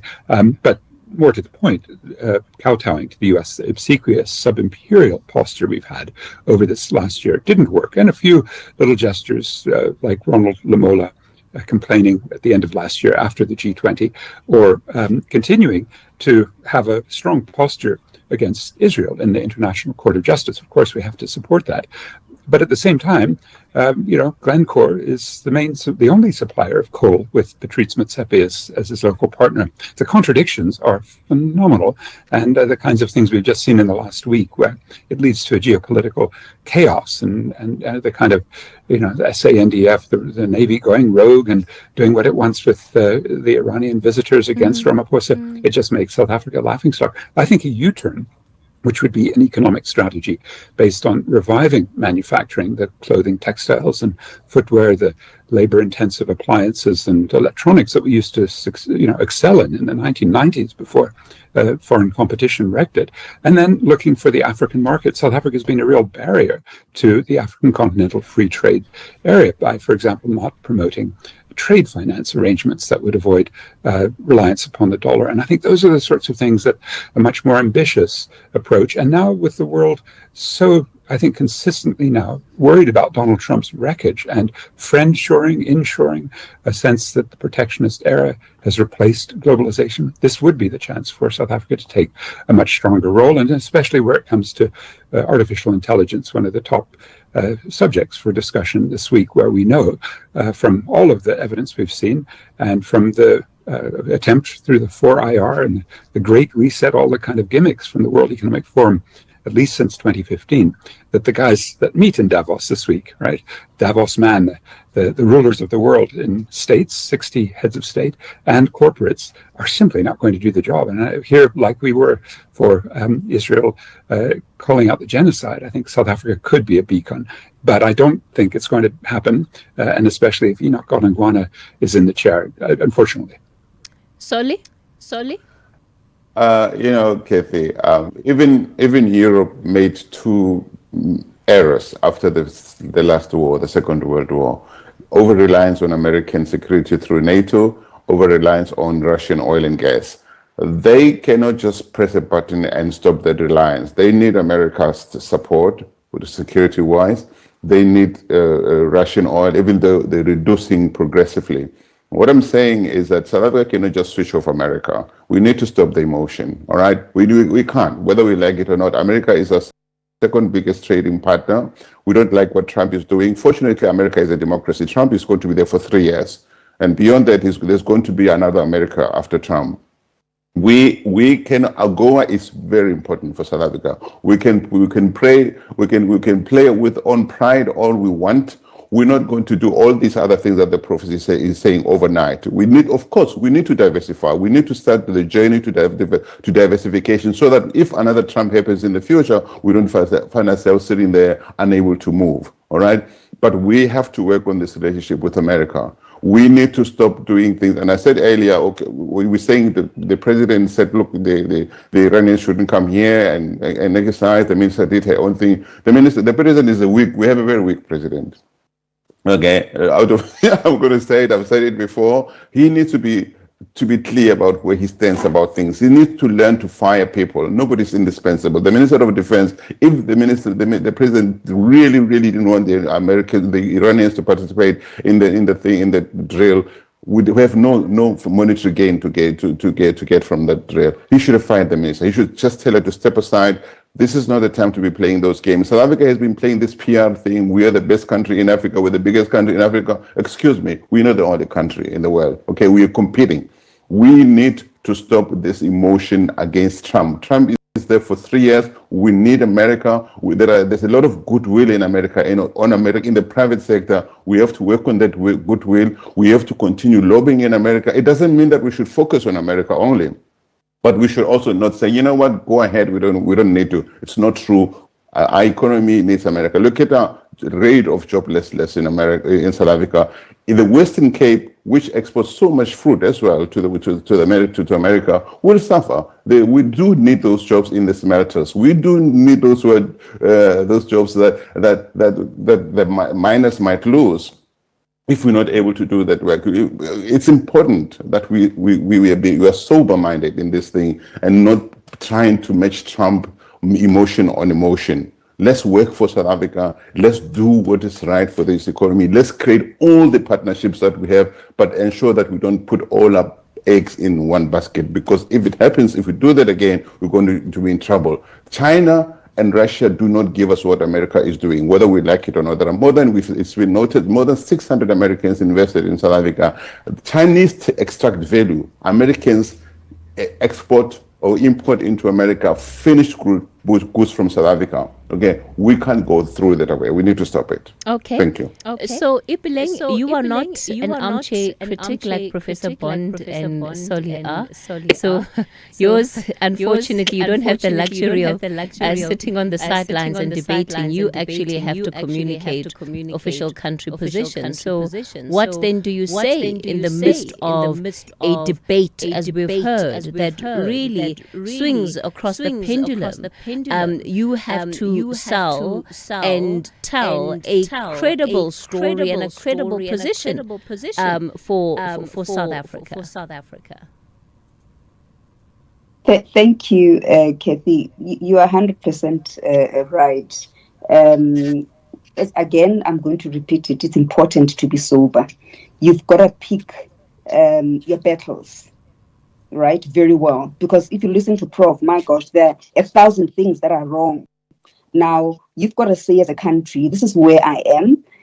2, what is my single-minded message? Because you've got to be single-minded as well. You can't come here with 20 million messages because you're going to confuse our investors, and we're not interested in that. And also, we're not going to be all over the place, Cathy.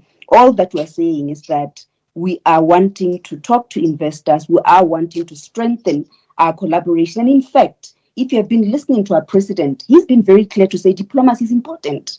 If you have been listening to Minister Lamola, economic diplomacy takes precedence. And therefore, he has been saying that, to say, since he has started as a minister, economic diplomacy is important. And if you talk about diversification of our markets, you look at the trips that the president has done, even late last year. We went to Japan, to TICAD. We also went to the UAE just last week. The president was in the UAE. So the Gulf states are very important to us. If you look at the trips that the president has also done, we went to Angola and a few other African markets. So good people, for me, I want to debate on facts and I want to debate on the programs that supports our story. I am not interested in, of course, alluding to what is not right. I want to say we're on a journey, and yes, things are highly contested right now from a geopolitical and geoeconomics perspective. But listen, I still have to wake up every day, and we've got to run a country. The economy and the investors are also wanting robust institutions. The investors are also interested in the governance processes to say, can we crowd in capital? Number one.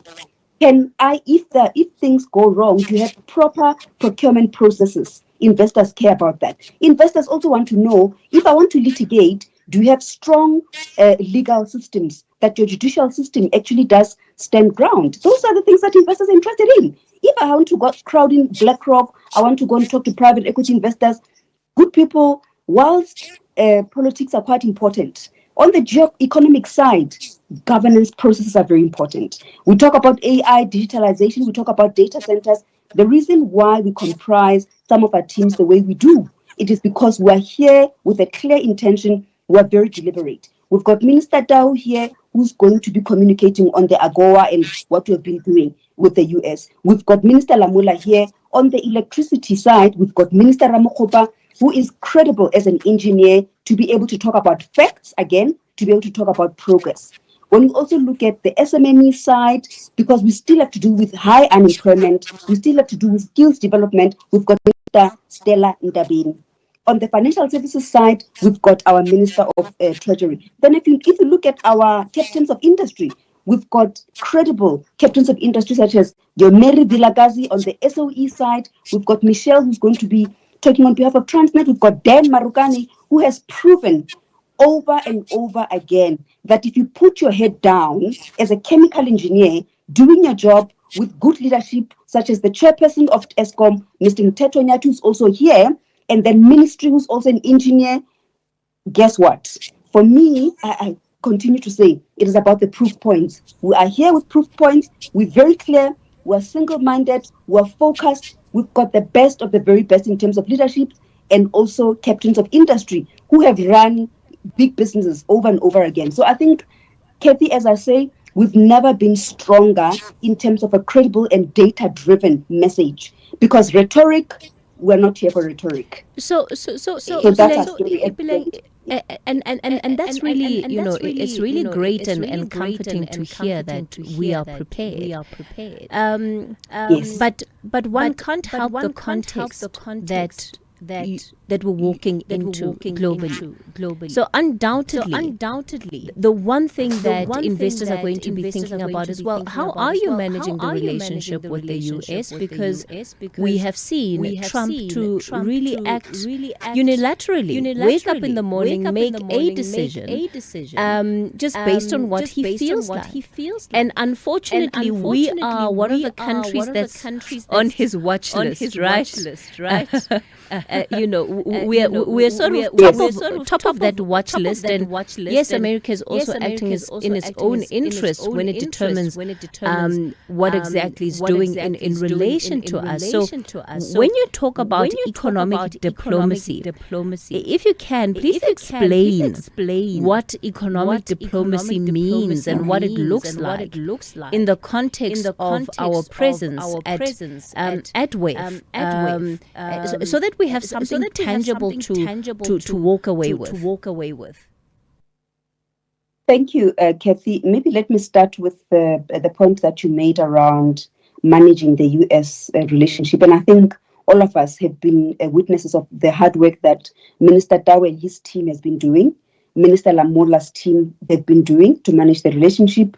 Of course, rightly so and legitimately so as the Minister of Derco. And also, you might also be aware that the advisor to the president, Mr. Alistair Reuters, who has been focusing a lot in going up and down between South Africa and the US. Alistair has been focusing on that, and I think we're all aware of that. So I wanted to just mention that to say it has been managed. It is continuing to be managed, and even the president and the minister have been saying the US is very important to us.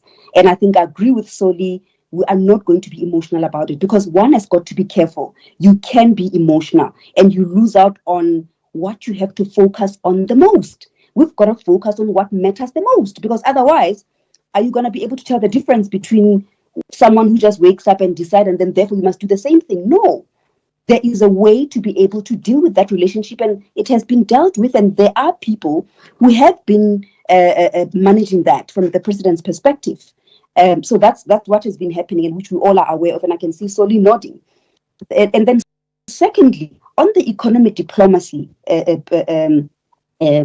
Cathy, again, I was just talking about the geoeconomics. Remember, if you look at most of our embassies, we used to have the economic representations that used to focus on the economic diplomacy as the DTIC, right? And because remember, you have an ambassador that will focus on the political and geopolitical diplomacy. And now we are strengthening, having representatives that can then, when they deal with investors who come through our doors, which is the first touch point in every country, that we can increase having those people that come from the DTIC to talk to investors about trade and investments. So we are saying trade is important, economics is important, and therefore there's got to be a focus on that. So that's really what it means, Cathy. Prof. Bond? I completely disagree. I fully respect Mohlahlana. It's the most eloquent statement for the status quo, but I don't buy it. Understandably so, Prof. Understandably so.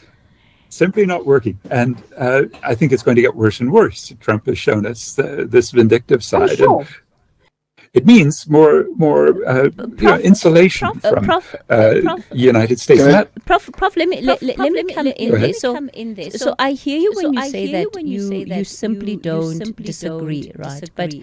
But for the purposes of progression and understanding then your perspective in terms of what would be better, maybe 2 or 3 specifics, because I think Ipileng has done a good job of outlining what they're going to be focusing on as the Team South Africa delegation, right? She says, look, we are here to tell a fact-based story around reforms that we're implementing and how these are beginning to yield results. Yes, we're aware of the US dynamic, but even where that is concerned, we have a story to tell. And these are the ministers that were frontlining to tell the story.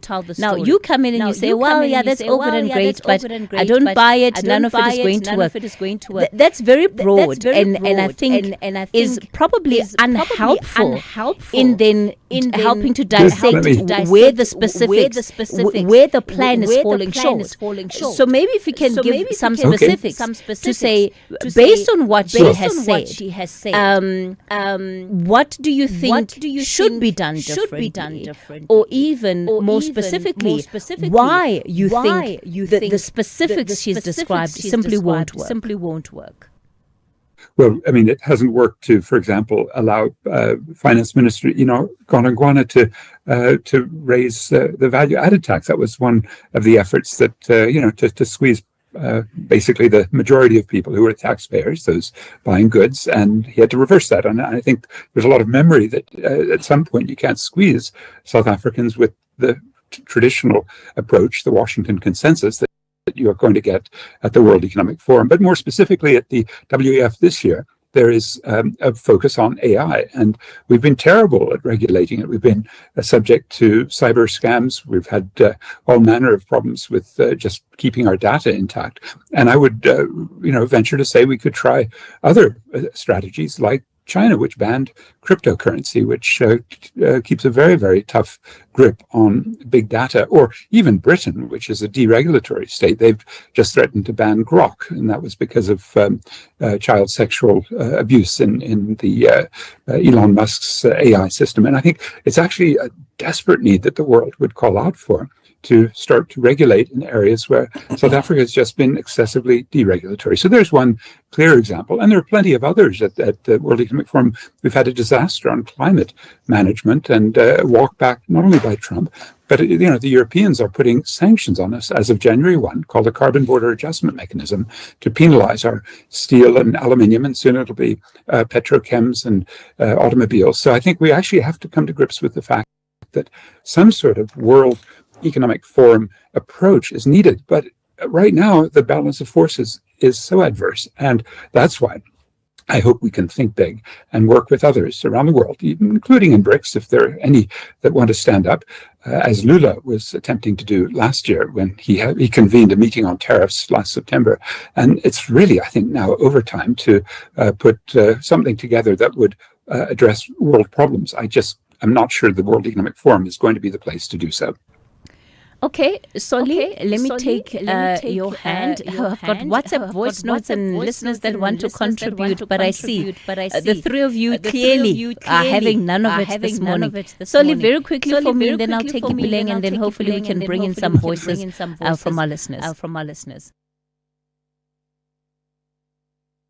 Said in regard to the continued behind the scene, very concerted interaction with America, sending people there, meeting the right people. That work is going to continue happening without the grandstanding. What I want to talk about, we keep talking about diversification, Africa opportunities there. I think that, one of the biggest problems of Africa is governance. Look, we've just had elections in Uganda. One of your colleagues mentioned earlier.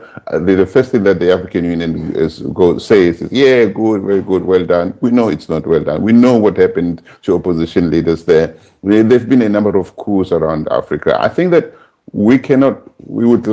South Africa would like to be South Africa, but we are also African. We are tied to what happens in the rest of the continent. We have to be able to tell a story that Africa is moving on. Governance, democracy is being strengthened.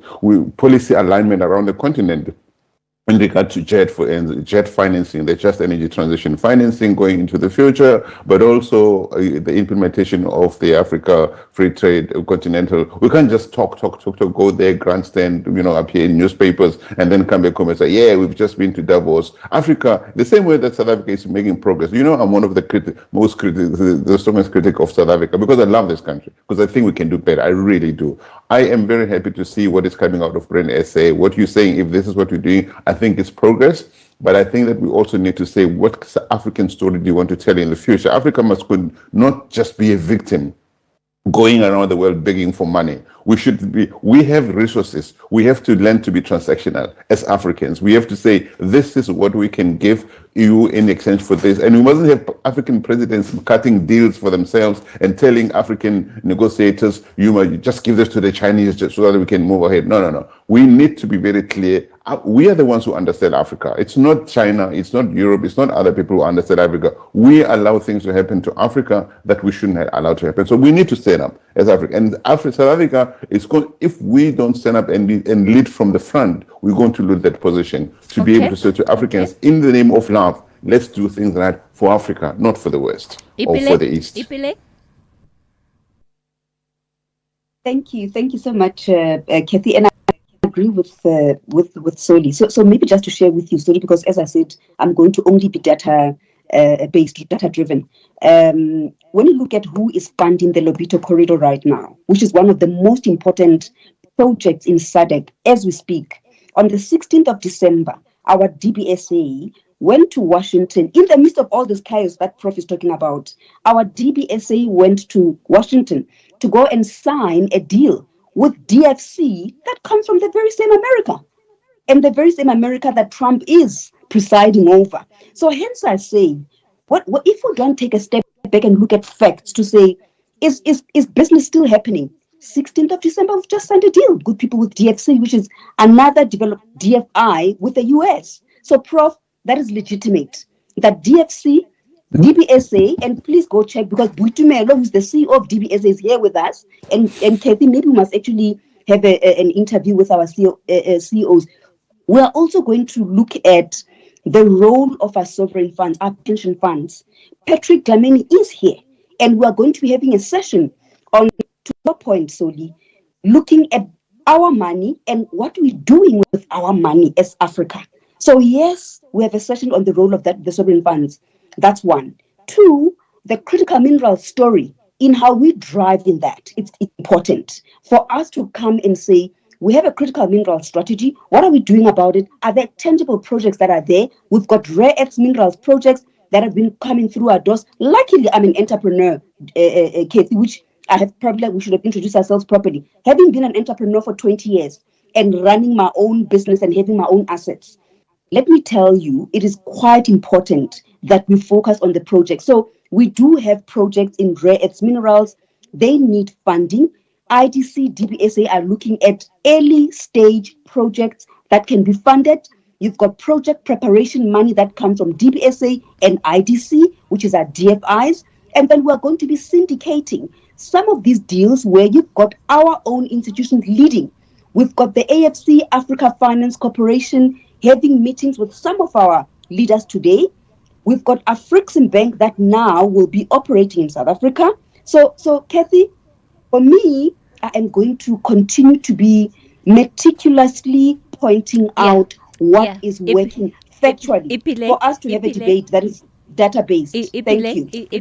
I'm going to give you credit for being able to tell a good story. But we all know it comes down to the deals that are actually signed and not just the stories that we tell. And that is going to be the true value of what comes out of a platform like WIF. Which historically we have not always been able to do well. So yes, we may tell a story and a very good one, but it doesn't mean that we've got the kind of deals that help to continue to bring that story alive. Professor Bond, I'm going to give you the last word here. I'm out of time completely. Yeah. I know, just 20 seconds, because as much as I'd love to be convinced by Ipling, she's so eloquent, but look at that Maputo deal. A year ago, Lobito, what happened? Corridor, Prof. Lobito Corridor.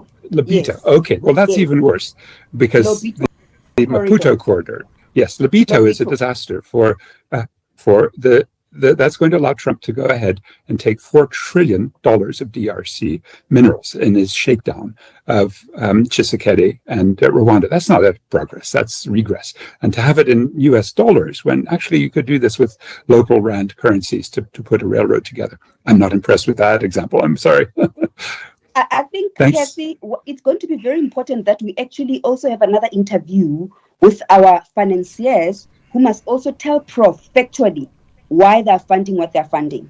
Yeah, because it's also very important, Cathy, that, and as I said, some of us are not just branding people to chair brand SA. We are entrepreneurs. We run businesses. So we know what we're talking about because we've been running businesses as entrepreneurs for 20 years. Okay. So I'm not just a brand thing. So I think it's going to be very important that we talk about facts, we talk about projects, and you must bring people who are managing those things to the table. Lady and gents, we are out of time. I'm going to have to leave it there. Sorry to get you all worked up and fired up, only to tell you that we don't have time.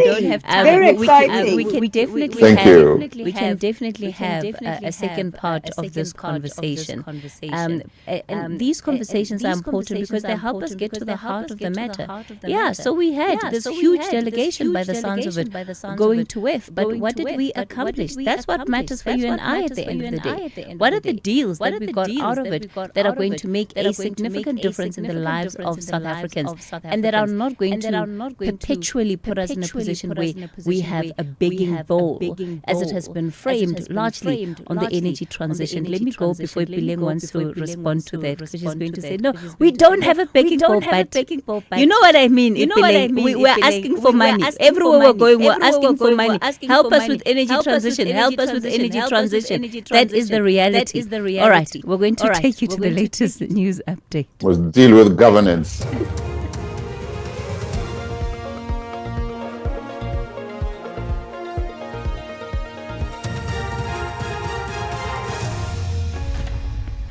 Thank you, Cathy. On the top stories, 11 learners die in a crash on the Vaal, and death toll in Limpopo floods rises to 18. For SAFM News, I am Ondelambana, and a very good morning. 11 learners have died following a crash involving a minibus taxi transporting learners to school on the Vaal in Gauteng. The Department of Education says 5 other learners who sustained injuries have been rushed to hospital. Gauteng Education MEC Matome Chilwane is on his way to the scene. Departmental spokesperson Steve Mabona. Accordingly, about 11 learners passed on at the tragic scene. We understand that there's about 5 learners that are en route to different medical facilities. The scene is active as we are informed. Emergency services are attending to those that they are involved in this sad accident. We just wish to convey our condolences to the affected families, school communities as well. The flood-related deaths in Limpopo has risen to 18. The Provincial Disaster Management Centre says the search for 2 boys who drowned in the river at the Mashishimale village outside Palabulwa in Limpopo is continuing this morning.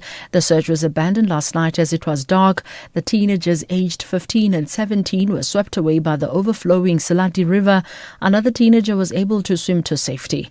Limpopo Disaster Management spokesperson Sakani Baloyi says 5 people are still missing. Rescuers were called to attend the scene, but nothing could be done as it was already dark. The number of fatalities has now risen from 17, as was reported yesterday, to 18, with 5 still missing. About 20 families who lost their homes following heavy rains that battered some parts of the northern KwaZulu-Natal at the weekend have found refuge at one of the schools in Mohlahlana as mop-up operations get underway. Hundreds of families in the Umkhanyakude district have been displaced due to the inclement weather that left many homes submerged. Jozini said to be the worst affected, with roads and public infrastructure destroyed. Some of the flood survivors sheltered at Zwelinye Primary School in Mohlahlana share how they managed to escape to safety. The water came into our homes, our yards. There's no way we can go. Even our vegetable gardens have been flooded. Our livestock was swept away. We don't know how we will survive. We escaped with our families to save our lives and left everything behind. My wardrobe, my cupboards, everything is submerged in water. My goats, my cattle were swept away. The rest are dying because of the floods. We need help with food and blankets. Our situation is not ideal. The mosquitoes are biting us. We can't sleep. Action SA Ekurhuleni Mayor candidate Xolani Khumalo and his co-accused have handed themselves at the Katlehong police station in Ekurhuleni after a self-confessed drug dealer laid a charge of assault. Khumalo's party believes this development comes amid escalating tensions in Ekurhuleni, where his push for accountability has rattled drug syndicates. They claim his efforts have uncovered links between drug dealers and local businesses, leading to arrests and raids that disrupted operations worth millions through his popular TV show Sizokuthola. Earlier this year, charges of murder, robbery and malicious damage to property related to the show were provisionally withdrawn against him. A calm and composed Khumalo says he is not intimidated and will fight for the seat of Ekurhuleni until his last breath. This is the country we live in, and we are ruled by criminals. Our law enforcement is influenced by criminals. But we will not stop. I will not stop. The only way to stop me is for them to kill me. But what I know is that this is my home, this is my country. I'll fight until the end. So they just brought attention to themselves. Ekurhuleni is very close to my heart. And like at home, because the operations are going to happen every now and then. A search operation is getting underway in the Pakistani city of Karachi for 60 people believed to be missing following a fire at a popular shopping mall. At least 14 people have been confirmed dead in the blaze, which has now been extinguished. The BBC's Caroline Davis has the details. Smoke is still rising from the collapsed remains of the Gul Plaza, more than 36 hours after the fire began. Diggers are on site, moving rubble blackened by the flames. Rescuers told the BBC that they are still waiting for the site to sufficiently cool to begin a full search for bodies. Spread across 3 floors and a basement, Gul Plaza housed more than 1,000 stores. Customers would still have been shopping when the fire began around 10:30 p.m. on Saturday night. Plastic, foam, perfumes, fabric, authorities said all are likely to have fueled the flames as the fire spread across more than 6,500 square metres of this densely packed building. Recapping the top story, 11 learners have died following a crash involving a minibus taxi transporting learners to school on the Vaal in Gauteng. I'm on Delambana for SFM News, headlines at 11:30.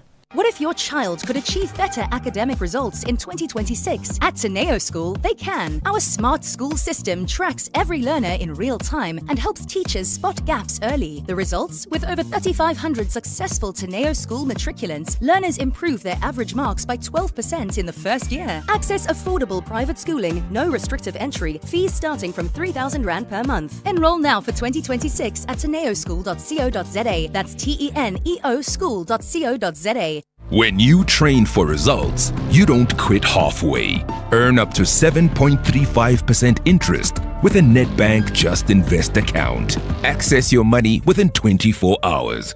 Keep your money agile. Get money fit with Nedbank. See money differently. Nedbank. For more information, visit nedbank.co.za. We're licensed FSP and registered credit provider. T's and C's apply. The thirst for maximum points has kicked in. Ziga Mambo and Amakosi are both looking for first victory in Group D. This is the bottom of the table contest of the CAF Confederation Cup.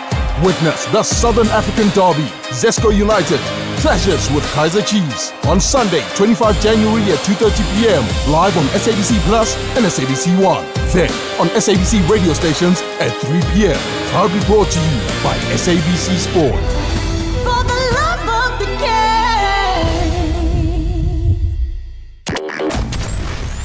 Here, there, and everywhere. SAFM 104.4 FM in Durban.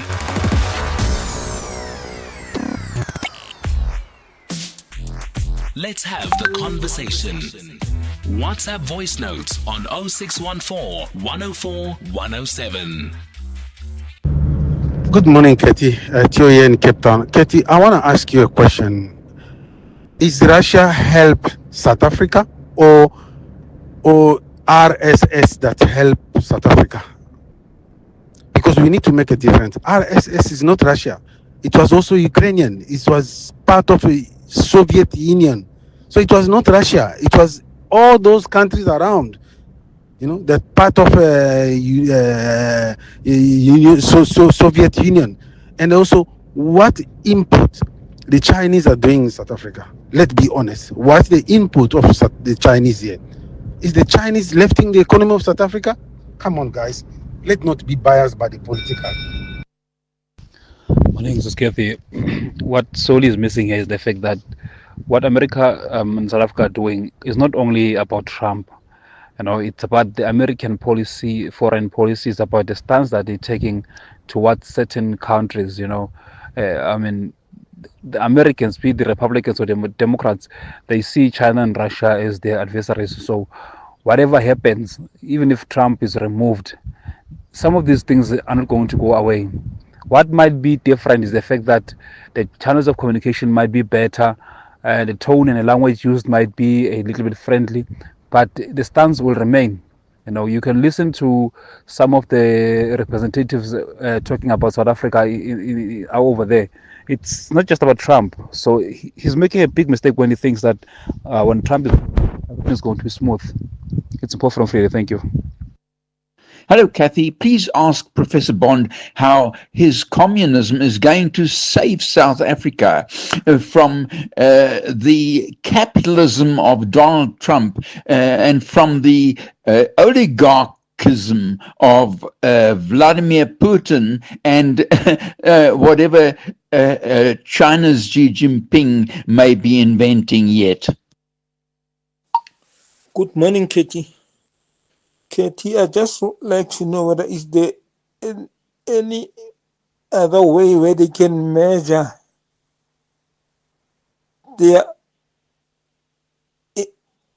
their gains from last year attendance compared to this year. We can't be going every year to Davos without any measurement or visible or tangible output. So I think during the course of the year, they should check last year's input. Did they gain anything or not? So that if not, next year they can just give it a year of nobody could. They mustn't go there because there's nothing they are getting from there. Hope Hi, this is Cathy. Morning. Sister Cathy, I hear your guest there. I'm not sure who's mentioning ministers. The issue with ANC is that for 30 years they've been so defensive. Replacing candidates or replacing people is not going to solve the issues we have. The international relations issues that we have, it is worse with America. The table that was sitting in America, they made a point, a very valid point, that South Africa has turned against America. It sided with all their enemies. That's why they call it their enemy these days. So if you cannot do business with such a country that can just take emotional, rational decision without thinking of their allies, of their friends. So I think we need to go back and review that again. It's not about Trump, but about our morals. Thank you, Gwen. SAFM values your views. Be an active citizen. This is Lungi on any other regular day. This economy makes me post once a day. Who does that? Like, ew. Now this is Lungi getting extra with the 20 gig summer deal for just 99 Rand. I have so many gigs. I could even have a gig, guys. I'm going live every single day to me because get friends. Extra your summer. Get 20 gigs plus 2 months free YouTube Premium and 100 Vodabucks. Exclusively on the Vodapay app. T's and C's apply. Further together. Vodacom. You can become a victim of a legal problem, wrongful arrest, assault, uncontested divorce, rental disputes, maintenance matters, or legal problems. It can happen to you. Clientele Legal provides tough professional lawyers for an affordable monthly premium. Our legal team is standing by to assist you 24 hours a day. Join today. SMS SAFM to 32195. That's SAFM to 32195. Clientele General is an authorized FSP and licensed non-life insurer. T's and C's online. Standard rates apply. As the nation seeks answers, SAFM brings you live, uninterrupted coverage of Parliament's ad hoc committee investigating allegations made by KwaZulu-Natal Provincial Commissioner, Lieutenant General Nhlanhla Mkhwanazi. You can also stay up to date with the Judicial Commission of Inquiry into Criminality, Political Interference and Corruption in the Criminal Justice System. Stay informed, stay connected. Tune in live on SAFM 104 to 107 and follow the coverage across our digital platforms live on Facebook, X and YouTube at SAFM Radio. SAFM, leading the conversations that move us.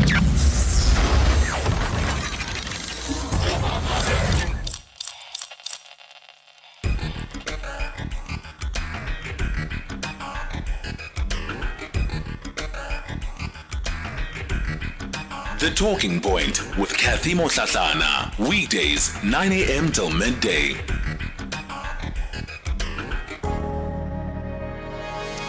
You're listening to The Talking Point. Welcome to the third hour of the show. Yeah, we will see if we can have another conversation on the World Economic Forum and South Africa's presence there. While that particular session is still underway, I do think that the debate around it is quite important. Well, to shift our focus now, in fact, before I do that, you would have heard the breaking news story in the news bulletin around 12 learners that have been killed in a scholar transport accident in Vanderbijlpark in Gauteng. And we're just watching some of the live pictures coming from that accident, and it is heartbreaking. But also the minibus that they were traveling in has been shredded to pieces, and you have parents and relatives on the scene, and I'm watching those pictures on the screen and I'm just getting goosebumps because I can see the pain on people's faces, the agony of being at that scene.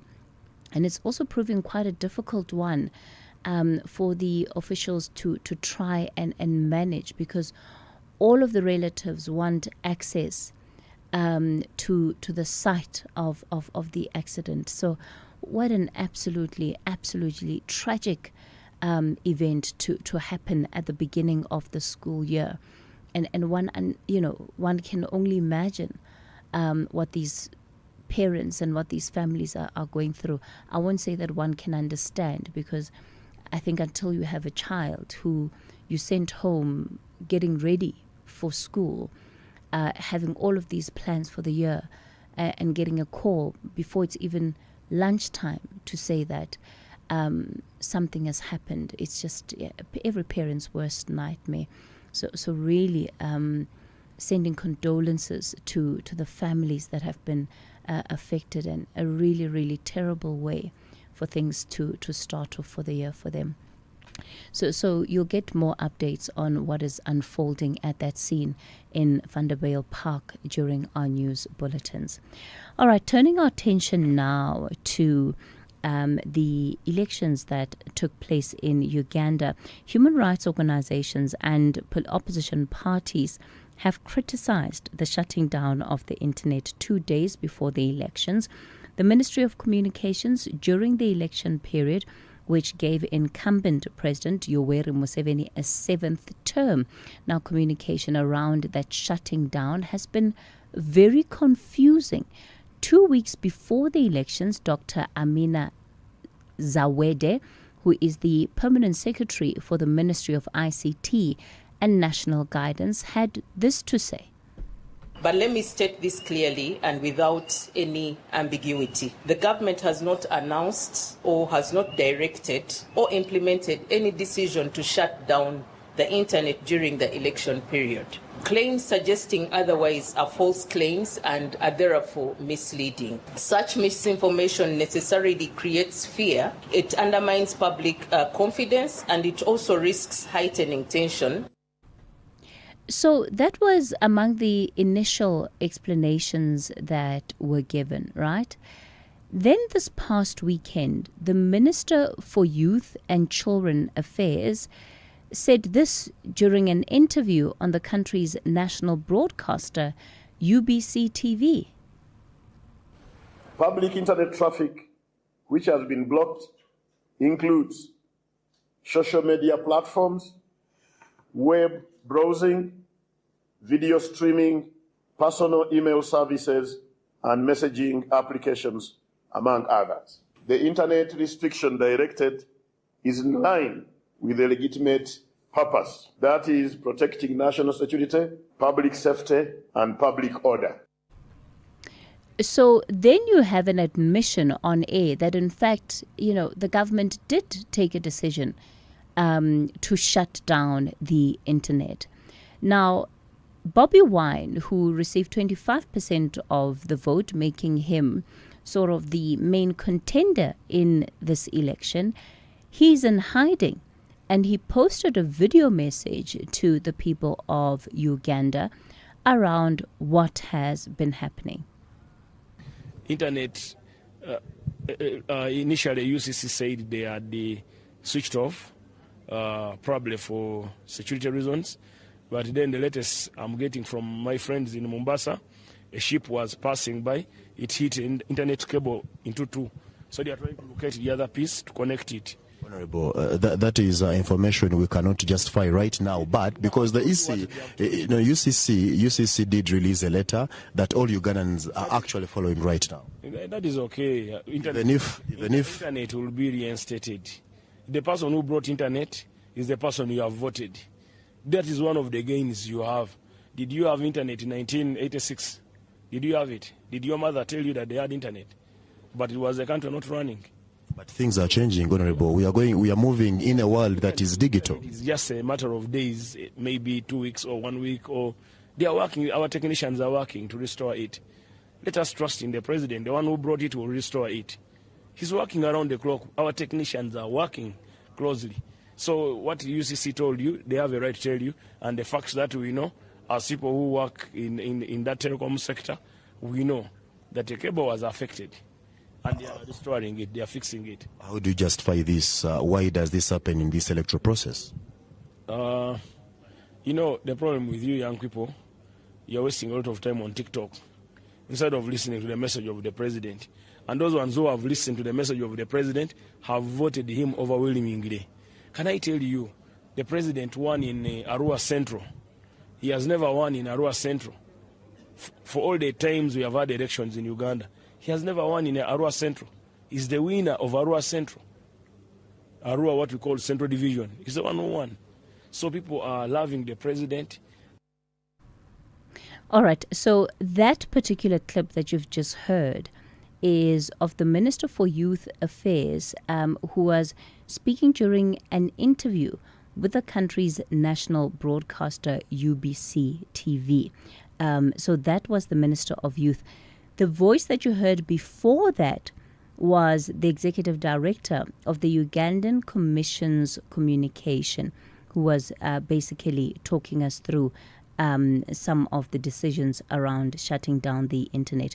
So now we'll play a clip of Bobby Wine, who is in hiding and posted this message. My wife and I have been under house arrest since the 15th of January when we had elections. And yesterday, our house was raided by some police officers together with a number of other unknown individuals in plain clothes. They used ladders to climb over our fence. They cut off our electricity, they cut off our cameras, and they were being assisted by a helicopter that was hovering in the sky of our compound and providing them light as they were doing what they were doing.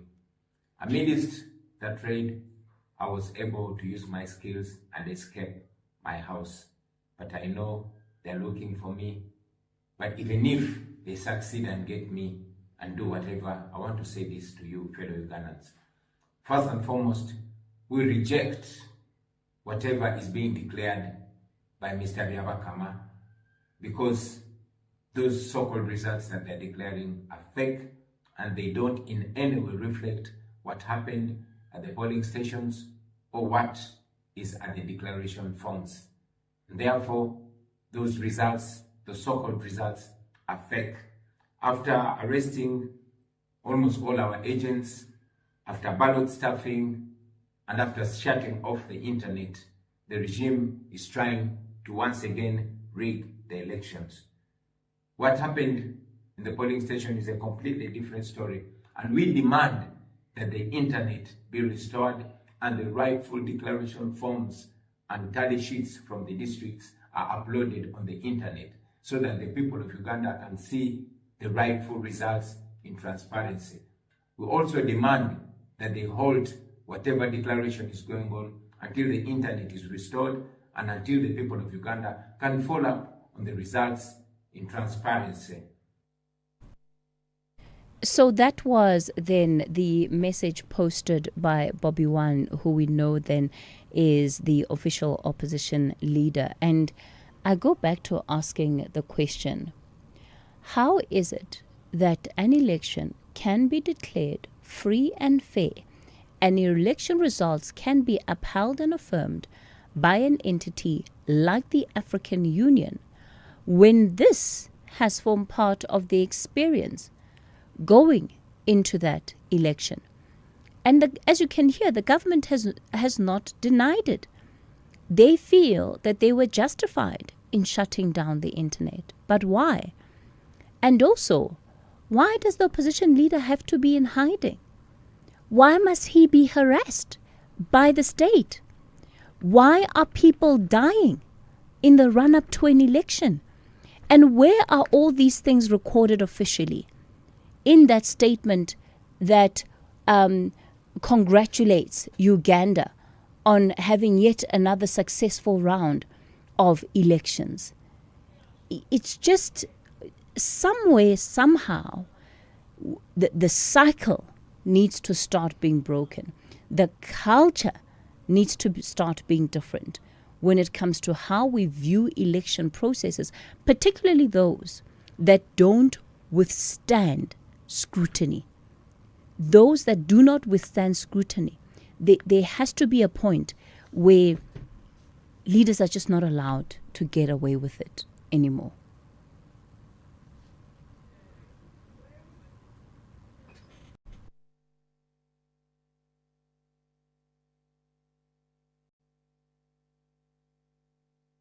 Morning, Sisiketi. Whatever happens in Africa,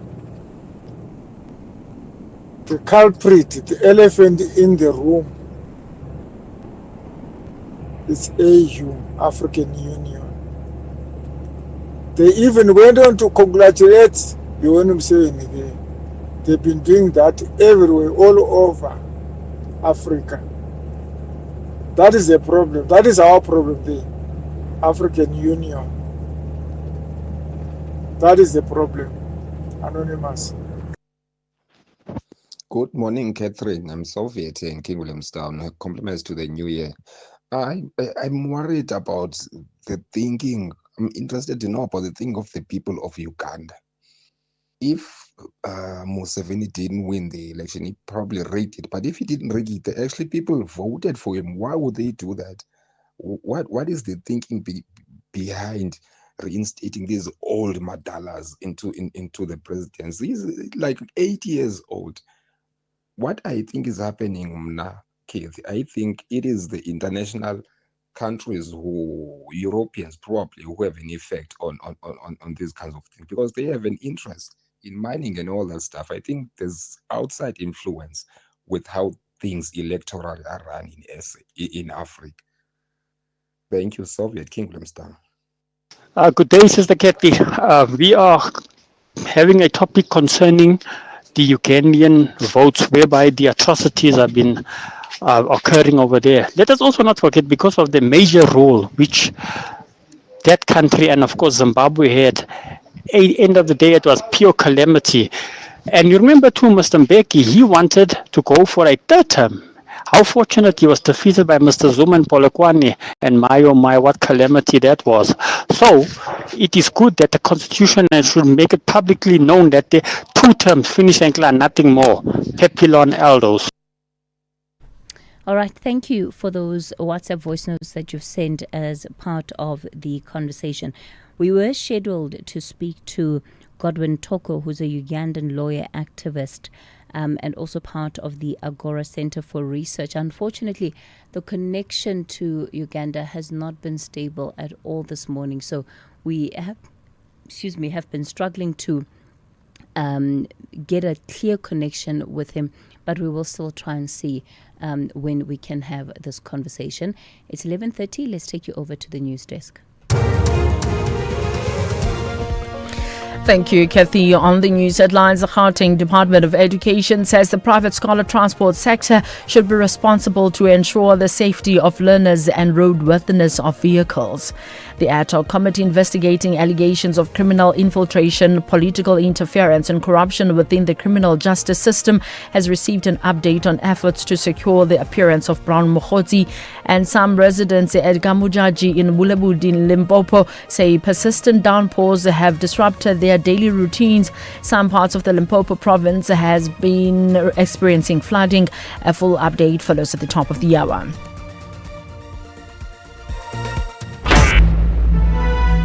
Who says talking never solves anything? SAFM, leading the conversations that move us. Africa is experiencing a significant sovereign debt crisis with over half its countries in or near debt distress in 2025, and nations are spending more on debt servicing than on public goods such as health, law enforcement, housing, and education. While during its G20 presidency, South Africa prioritized addressing this issue and pushed for reforms for the global financial architecture and existing debt mechanisms. Well, I spoke to Professor Martin Guzman to unpack the progress and limitations that are faced by nations in the global south.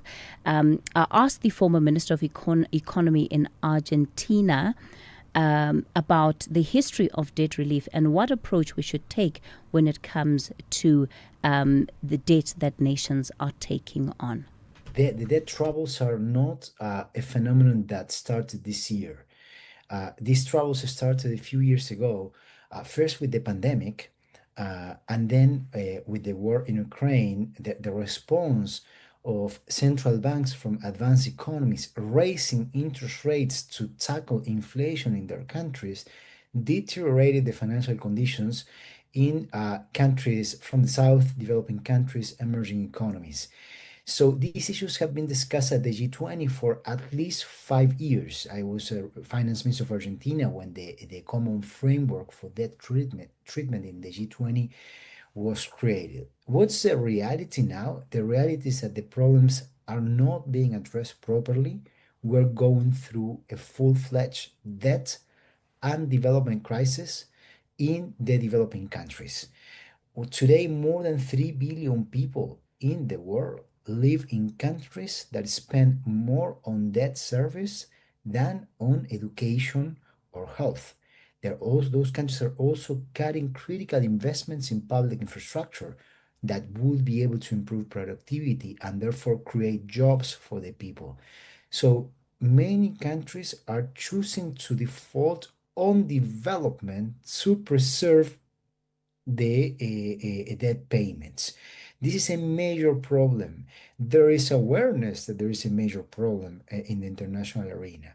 What's needed is action, and the G20 is a key platform.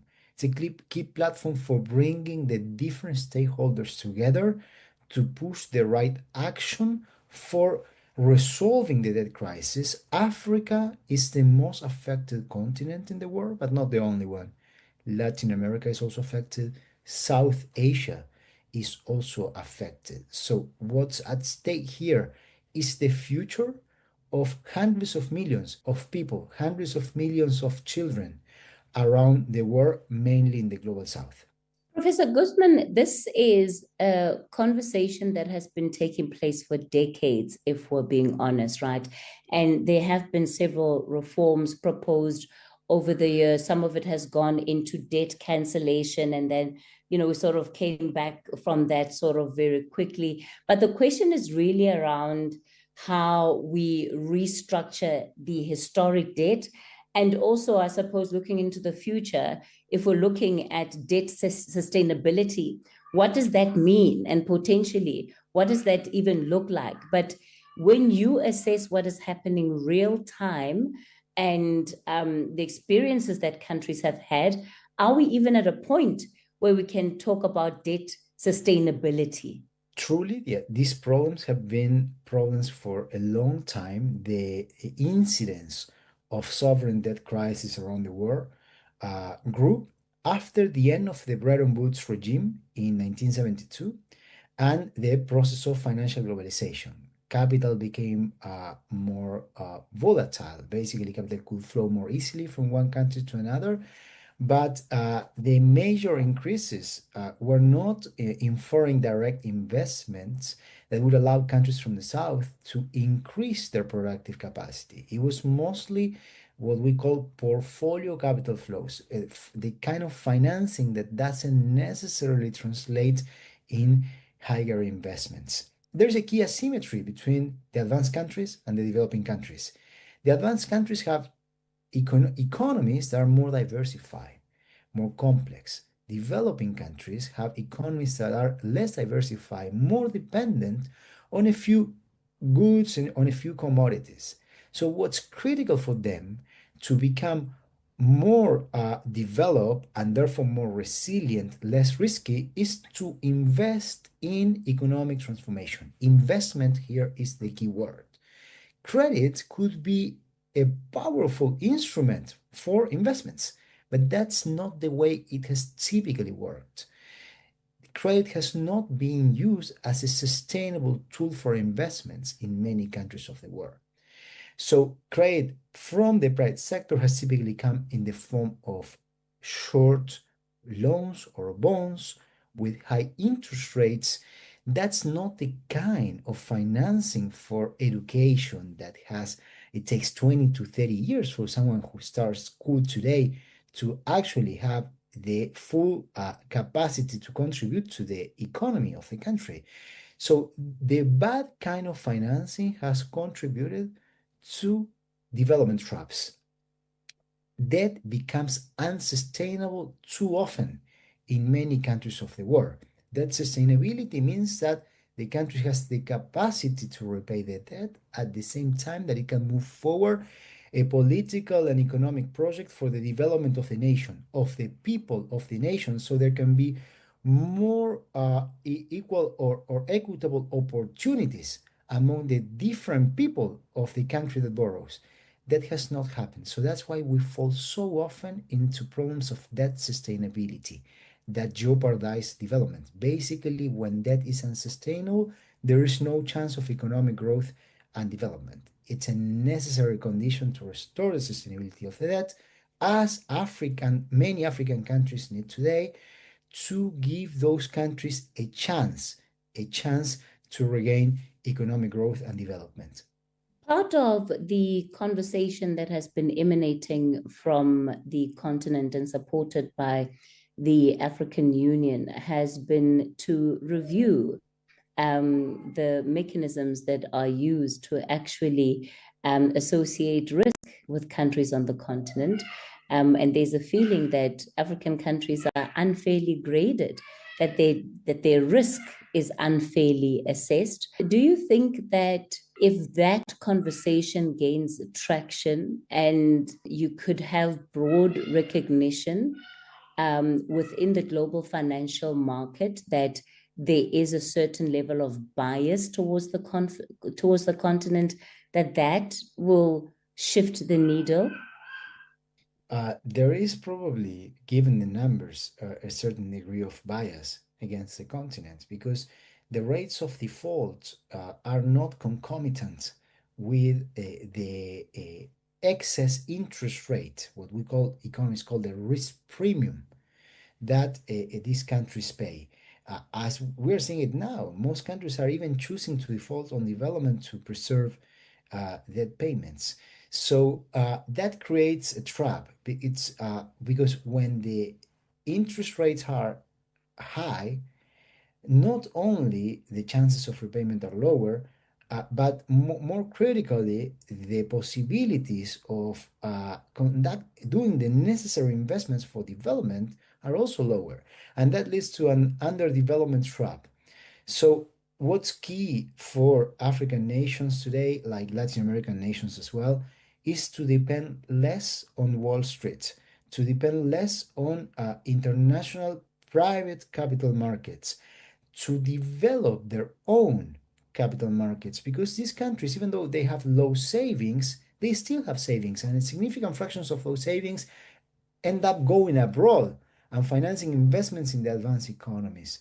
So it's more important today to develop the local capital markets and also to strengthen the development of regional multilateral development banks in Africa, banks in multilateral development banks in South Asia, in Latin America, that can provide financing with longer terms and lower interest rates. That would be an avenue towards resilience, towards development. Africa and Latin America need a different integration in global finance and a key emphasis in the development of their local and regional institutions. What is the greatest risk to countries if the status quo does not change? What is the cost you believe going to be for Africa in particular and Latin America? So first, it's the lack of opportunity for the people. And that means that those are privileged to get an education, to get the human capital that is needed to compete in a very competitive global market, may end up leaving the continent. They may end up going abroad. That's a major problem because that also affects the possibilities of the development of the nation. Second, more inequality, not just less opportunity in general, but more inequality of opportunity. And we know that there is a price to inequality. More unequal, excessively unequal societies perform worse in economic terms, even. So these troubles, if they are not addressed, they jeopardize the development of a nation, the development of families. We've seen that in other continents in different times. Latin America and Eastern Europe suffered a massive debt crisis in the 80s, and it led to one or two lost decades of economic development with major consequences for the opportunities of the people of those nations. So it's of the essence that Africa avoids that path today. Africa is part of the future. It's one of the youngest, you have the youngest populations in the world, a growing market. You could have a very vibrant development of the continent with the right conditions. So the conditions need to be fixed, need to be restored for Africa to grow and thrive. Is there a clear link, Prof, between high debt levels, high repayment rates, and the level of inequality that we see in countries? And I mean, would it be correct to say if you deal with the question of debt, you would also be dealing with the question of inequality? Absolutely, yes. That's a very, very clear link. When a country has a debt problem, typically it begins cutting spendings on public education, health, public infrastructure. That means that you get classrooms very crowded, lower quality of education for those that rely more on the public education. So that means that those that are more disadvantaged in general get even more disadvantaged during the times of the debt crisis. And those that are more advantaged don't suffer the same kind of consequences. So the debt crisis creates more inequality in access to education, access to health, access to jobs. And that means a more fractured society. The evidence is overwhelming in that sense. SAFM 104 to 107 nationwide. Mntanami, uthando has no return. Stay. Ubekezele. It's what makes you a woman. A home is built with patience and quiet. Thula. Don't answer back. Just keep the peace. That's what we were taught. When you see it, you see the line between love and nokubekezela. Abusive behavior should never be excused. Search Bright Sky SA and bring the signs of GBV into focus. Connecting for good. Vodacom. You can become a victim of a legal problem: wrongful arrest, assault, uncontested divorce, rental dispute, maintenance matters, or labor problems. It can happen to you. Clientele Legal provides tough professional lawyers for an affordable monthly premium. Our legal team is standing by to assist you 24 hours a day. Join today. SMS SAFM to 32195. That's SAFM to 32195. Clientele General is an authorized FSP and licensed non-life insurer. T's and C's online. Standard rates apply. The thirst for maximum points has kicked in. Ziga Mambo and Amakosi are both looking for first victory in Group D. This is the bottom of the table contest of the CAF Confederation Cup. Witness the Southern African Derby, Zesco United clashes with Kaizer Chiefs on Sunday, 25 January at 2:30 p.m. live on SABC Plus and SABC 1. Then on SABC radio stations at 3 p.m. Proudly brought to you by SABC Sport. For the love of the game. Outsurance is saving 27-year-old Liam big bucks on his car insurance. Saving so much every month, around 640 Rand. That's an awesome 640 Rand saving on Liam's 2024 Ranger. And after 3 claim-free years, he gets an out bonus. Definitely getting a lot out. Get a quote now and see how much money Outsurance could save you. SMS out to 30754. That's out to 30754. Licensed insurer in FSP. TCs and information online. Hey, want to check your TV license balance conveniently? Look no further. Our SMS service allows you to do just that. By sending a message containing your ID or TV license number to 44210, you can quickly access your balance without needing multiple inquiries or waiting on hold. Plus, standard SMS rates apply. Take advantage of this efficient method to stay informed and streamline your payment process today. T's and C's apply. I don't love going to school. I don't love sitting in a classroom with 50 other children. But I do love learning. Ngiyakuthanda ukufunda isiXhosa as a language. I do love getting good grades. I do love UCT Online High School because I do love my future. Apply online before the 26th of January.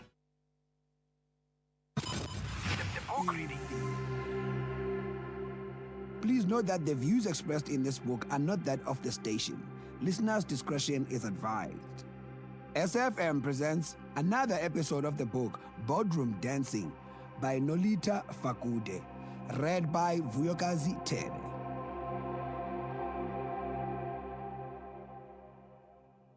Another thing I realized at this time was that although the barriers to achieving our talent needs in the technical levels were largely about training pipelines, the barriers at senior management levels were much more about political will.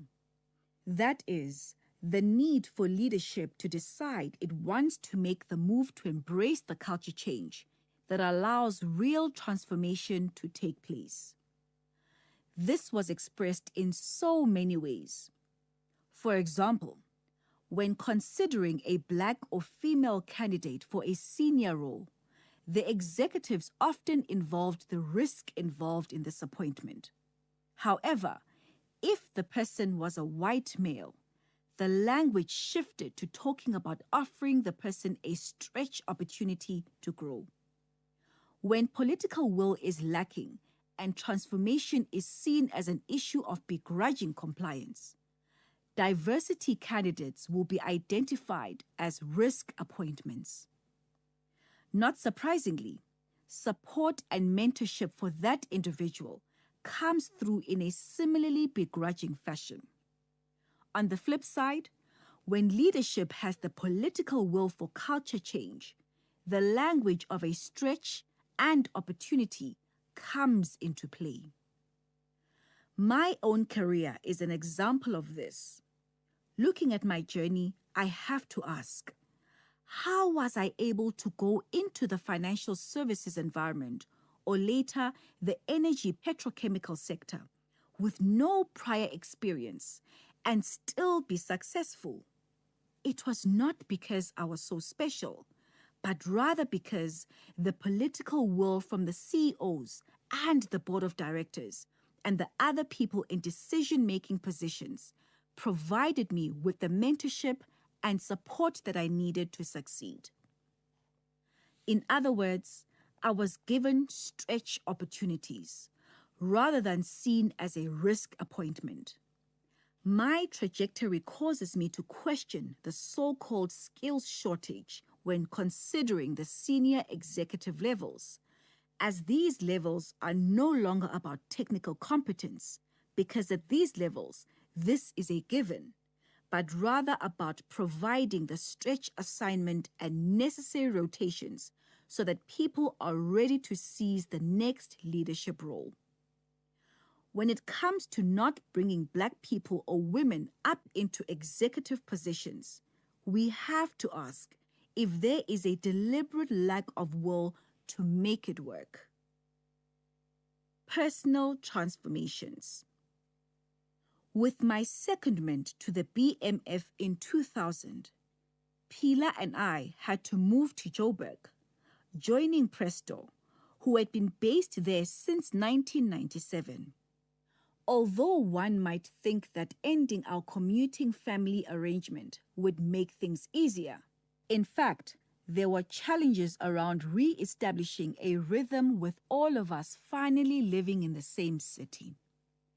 Presto was arriving in his career as a general manager within the Transnet groups, and I was constantly traveling to meetings, conferences, and seminars with the BMF. When it became clear that I would likely become BMF president and participate even more intimately in the national dialogue on South Africa's transformation journey, while also joining Nedbank as a senior executive, we had to acknowledge that we were essentially living separate lives. The breakdown of a marriage is, invariably, perceived as a public failure, regardless of how you look at it. This is often because there are other players invested in that relationship.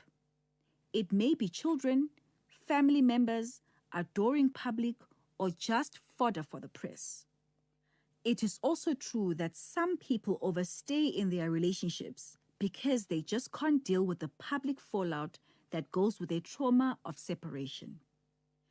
The vested players, family, friends, and colleagues, are also sucked into this drama.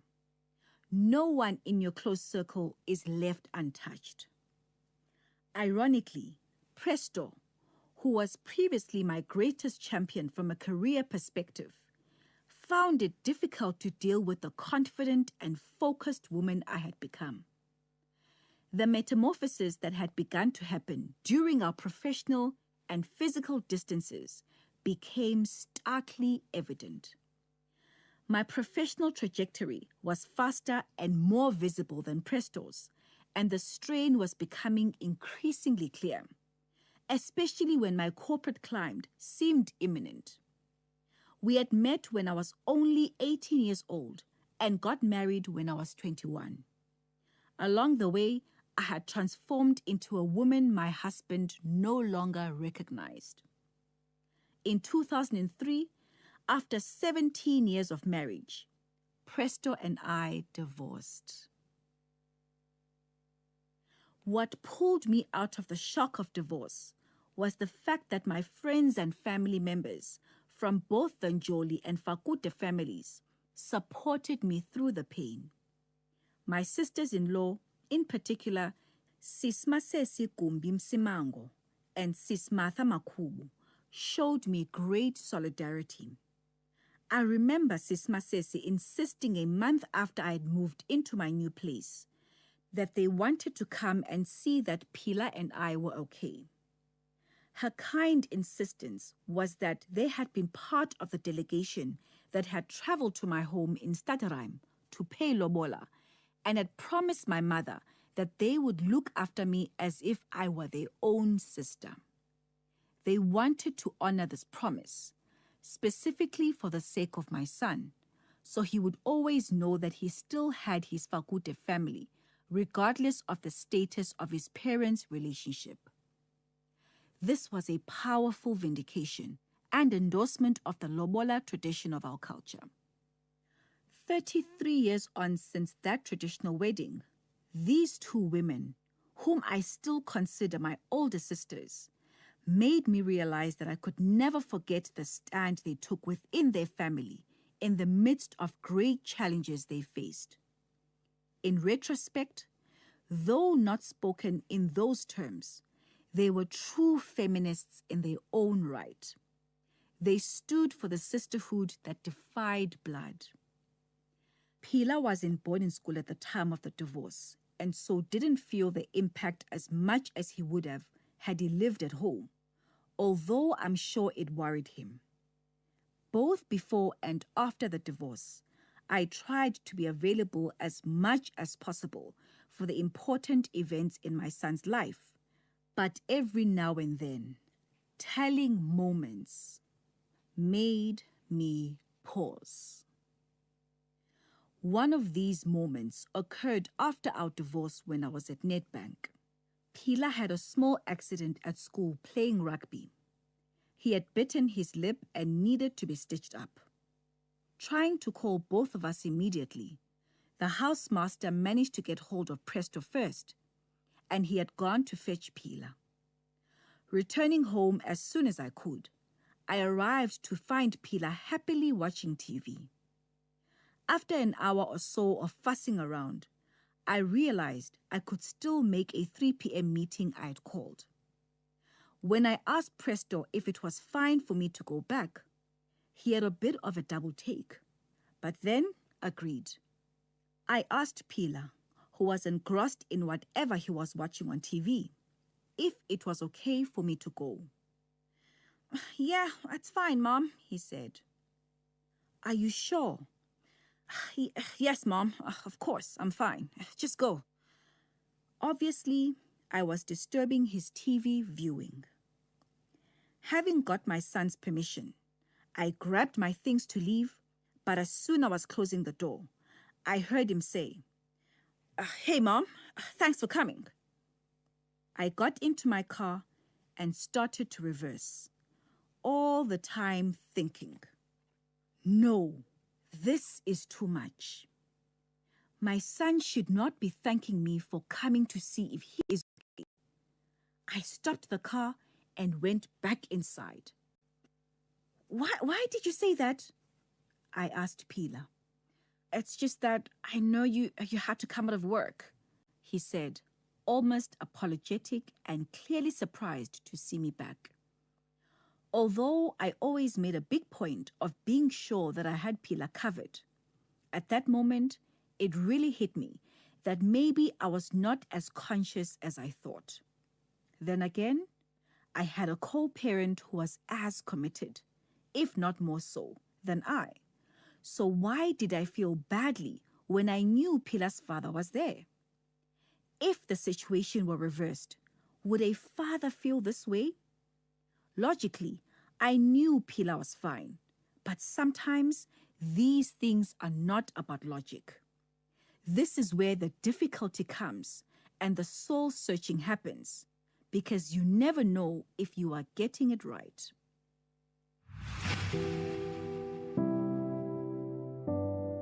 There was another episode of the book Boardroom Dancing by Nolita Fakude, read by Vuyokazi Tebe.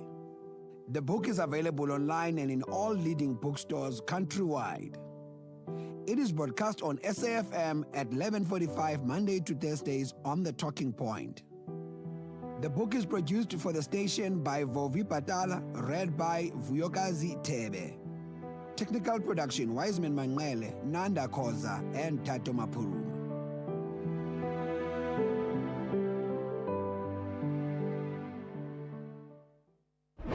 You are listening to The Full Circle. A space where generations come together in conversation that seek to spark.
Ivuke ekuseni ngenza uhlelo, kumele benza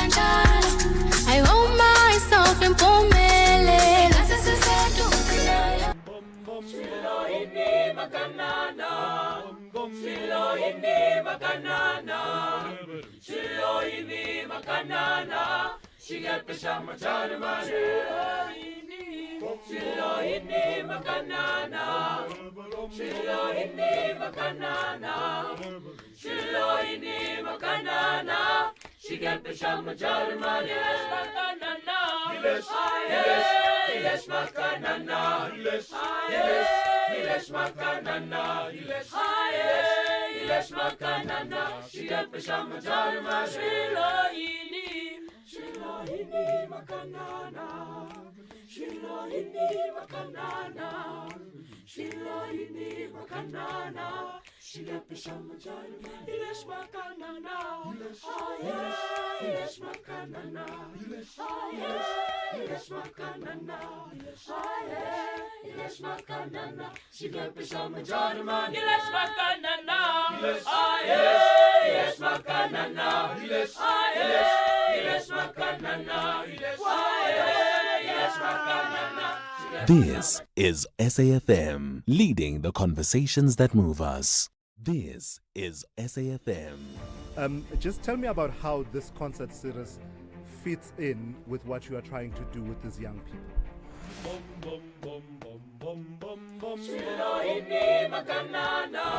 The reality is that private funders do not just thoughtlessly throw their resources around. It is one thing to get a backtrack like that for a finance guy, hey? Somebody just WhatsApped me to say that she has a daughter who has hearing loss. Corruption in South Africa has reached disgraceful levels. First things first, let's get to my daily that's my point feature. So, did you see Cristiano Ronaldo cry yesterday?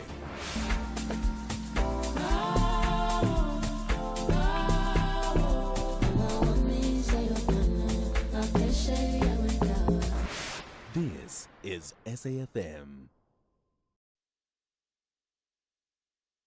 This is SAFM. Just tell me about how this concert series fits in with what you are trying to do with these young people.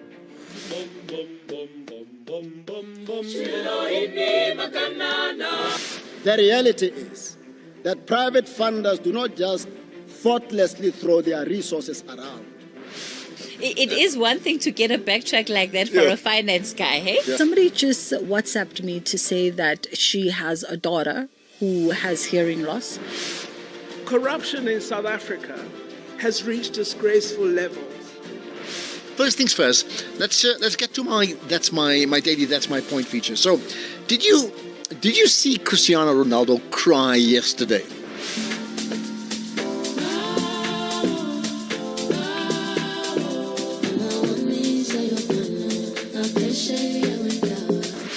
This is SAFM.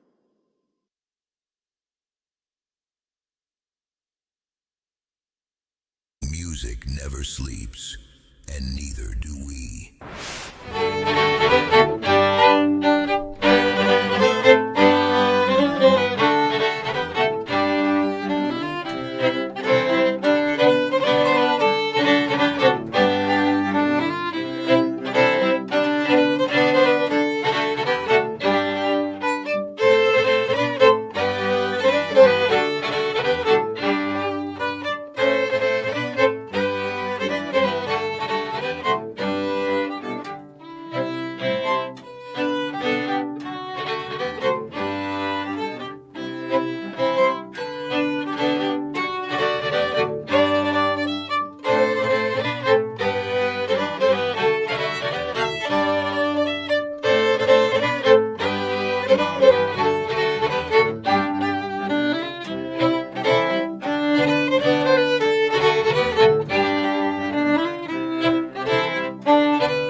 phela isuyinzima.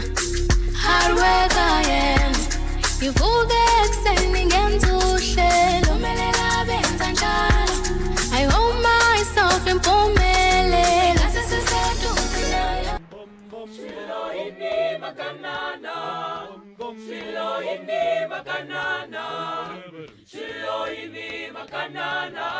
Shigepisha macharma. Shilo ini makanana. Shilo ini makanana. Shilo ini makanana. Shigepisha macharma. Yes makanana. Yes makanana. Yes makanana. Yes makanana. Shigepisha macharma. Shilo ini makanana. Shilo ini makanana. Shilo ini makanana. Shigepisha macharma. Yes makanana. Yes makanana. Yes makanana.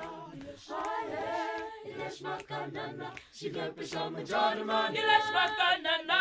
Yes makanana. Yes makanana. Yes makanana. This is SAFM, leading the conversations that move us. This is SAFM. Just tell me about how this concert series fits in with what you are trying to do with these young people.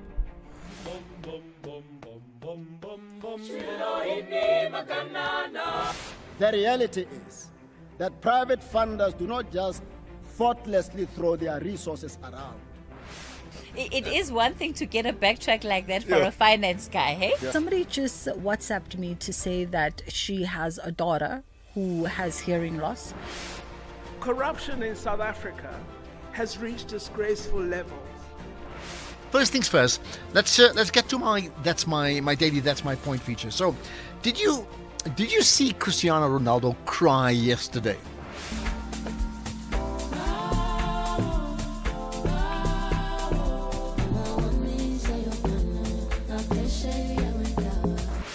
This is SAFM. This is SAFM. Just tell me about how this concert series fits in with what you are trying to do with these young people.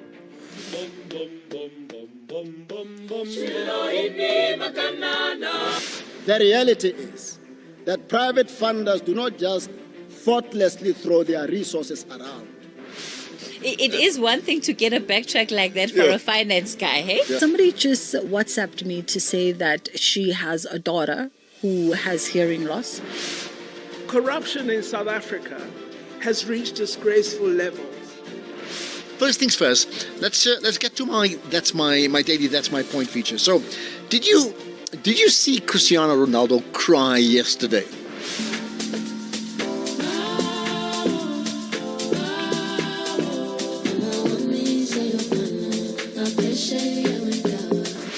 This is SAFM.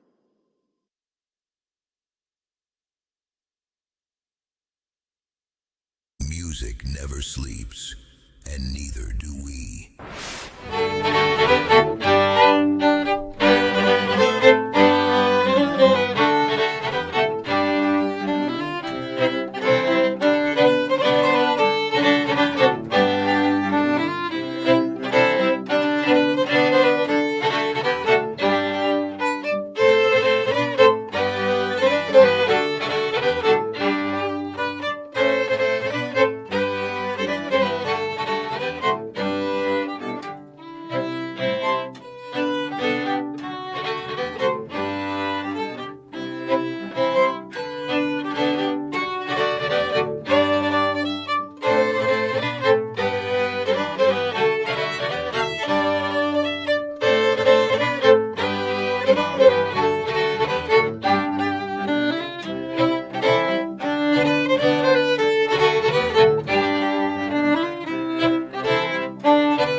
phela isuke inzima. Hard work I am. Ngivuke ekuseni ngenza uhlelo, umelela benza njalo. I hold myself impumelelo. Sesiseduze nayo. Shilo ini makanana. Shilo ini makanana. Shilo ini makanana. Shigepisha machana mane. Shilo ini makanana. Shilo ini makanana. Shilo ini makanana. Shigepisha machana mane. Makanana. Ilesh makanana. Ilesh makanana. Ilesh makanana. Shigepisha machana mane. Shilo ini makanana. Shilo ini makanana. Shilo ini makanana. Shigepisha machana. Ilesh makanana. Ilesh makanana. Ilesh makanana. Ilesh makanana. Shigepisha machana. Ilesh makanana. Ilesh makanana. Ilesh makanana. Ilesh makanana. This is SAFM, leading the conversations that move us. This is SAFM. Just tell me about how this concert series fits in with what you are trying to do with these young people.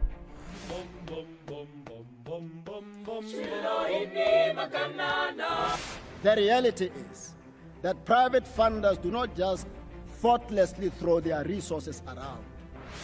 It is one thing to get a backtrack like that for a finance guy, hey? Somebody just WhatsApped me to say that she has a daughter who has hearing loss. Corruption in South Africa has reached disgraceful levels.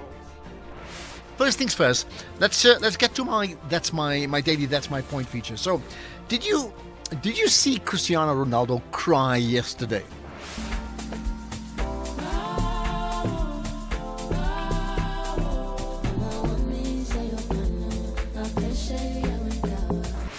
This is SAFM. This is SAFM. Just tell me about how this concert series fits in with what you are trying to do with these young people.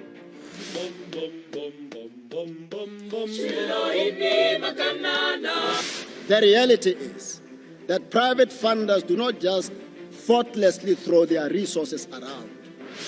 It is one thing to get a backtrack like that for a finance guy, hey? Somebody just WhatsApped me to say that she has a daughter who has hearing loss. Corruption in South Africa has reached disgraceful levels. First things first, let's get to my daily that's my point feature. So, did you see Cristiano Ronaldo cry yesterday?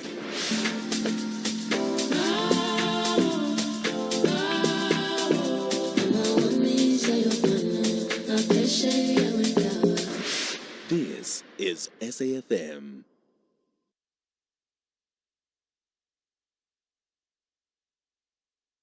Music never sleeps, and neither do we.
lisuke inzima. Hard work I am. Ngivuke ekuseni ngenza uhlelo, melela benza njalo. I hold myself impumelelo. Sesiseduze nayo. Shilo ini makanana. Shilo ini makanana. Shilo ini makanana. She got the shama charma. Shilo ini makanana. Shilo ini makanana. Shilo ini makanana. She got the shama charma. Yes, makanana. Yes, makanana. Yes, makanana.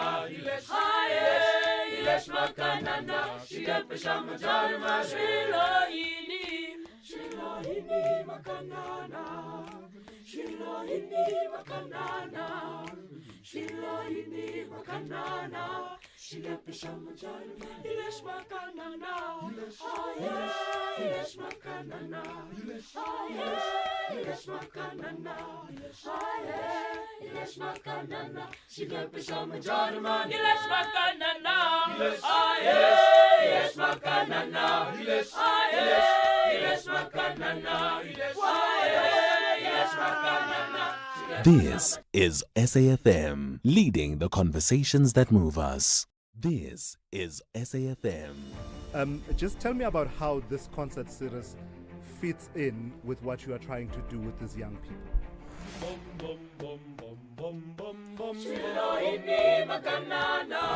The reality is that private funders do not just thoughtlessly throw their resources around.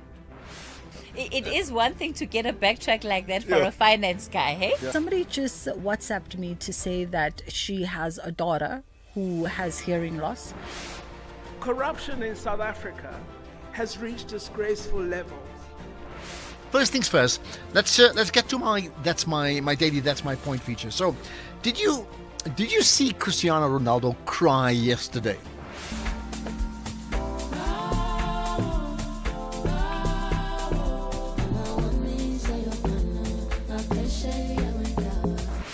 This is SAFM. This is SAFM. Just tell me about how this concert series fits in with what you are trying to do with these young people.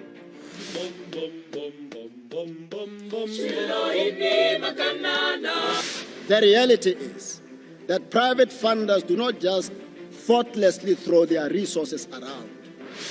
It is one thing to get a backtrack like that for a finance guy, hey? Somebody just WhatsApped me to say that she has a daughter who has hearing loss.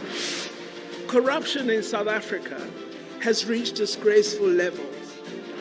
First things first, let's get to my daily that's my point feature. So, did you see Cristiano Ronaldo cry yesterday?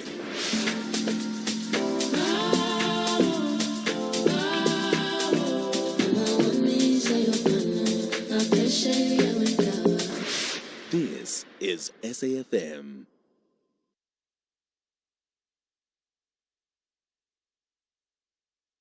Music never sleeps, and neither do we.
khona kuyabikwa angikhathali leyo nto phela isuke inzima hard work I am ngivuke ekuseni ngenza uhlelo melela benza njalo I hold myself impumelelo sesiseduze nayo Shilo ini makanana Shilo ini makanana Shilo ini makanana Shigepisha macharma Shilo ini makanana Shilo ini makanana Shilo ini makanana Shigepisha macharma Yes makanana Yes makanana Yes makanana Yes makanana Shigepisha macharma Shilo ini makanana Shilo ini makanana Shilo ini makanana Shigepisha macharma Yes makanana Yes makanana Yes makanana Yes makanana Shigepisha macharma Yes makanana Yes makanana Yes makanana Yes makanana This is SAFM, leading the conversations that move us. This is SAFM. Just tell me about how this concert series fits in with what you are trying to do with these young people.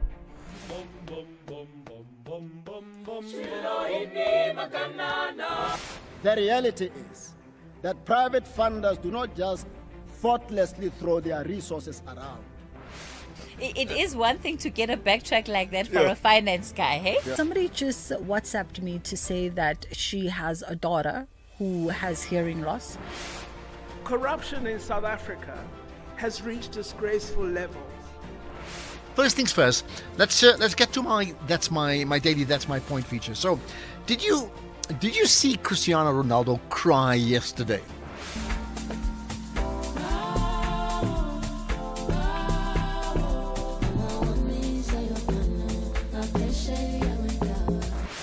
This is SAFM. This is SAFM. Just tell me about how this concert series fits in with what you are trying to do with these young people.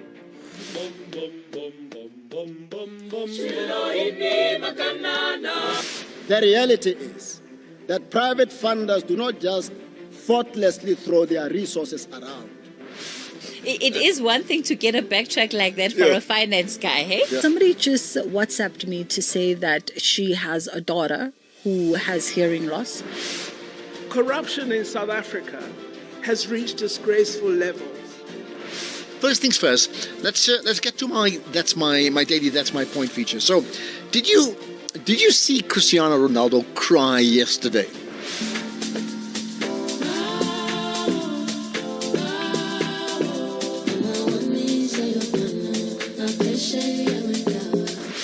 This is SAFM.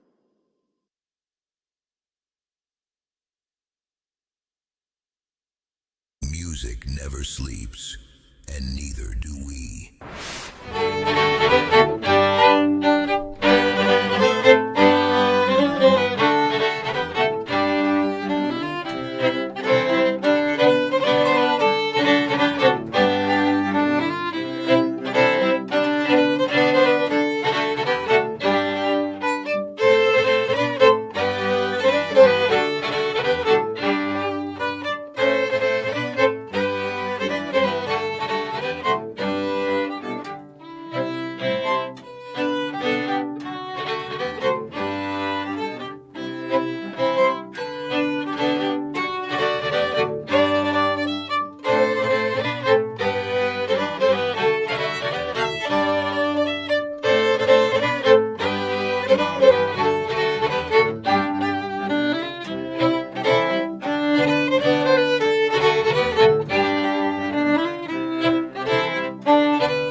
kwabikwa angikhathali eyonto phela isuyinzima hard work I am ngivuke ekuseni ngenza uhlelo melela benza njalo I hold myself impumelelo sesiseduze nayo Shilo ini makanana Shilo ini makanana Shilo ini makanana Shigepisha macharma Shilo ini makanana Shilo ini makanana Shilo ini makanana Shigepisha macharma Yes makanana Yes makanana Yes makanana Yes makanana Shigepisha macharma Shilo ini makanana Shilo ini makanana Shilo ini makanana Shigepisha macharma Yes makanana Yes makanana Yes makanana Yes makanana Shigepisha macharma Yes makanana Yes makanana Yes makanana Yes makanana This is SAFM, leading the conversations that move us. This is SAFM. Just tell me about how this concert series fits in with what you are trying to do with these young people.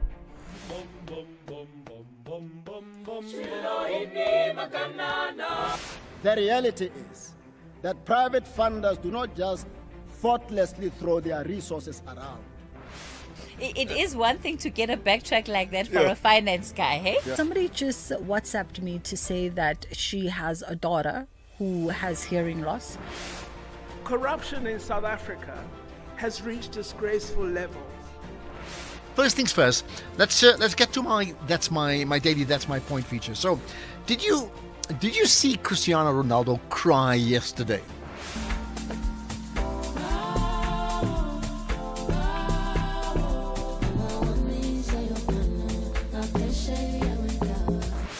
This is SAFM.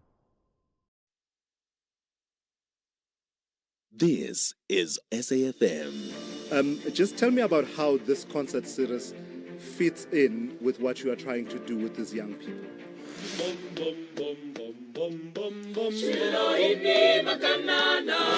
The reality is that private funders do not just thoughtlessly throw their resources around.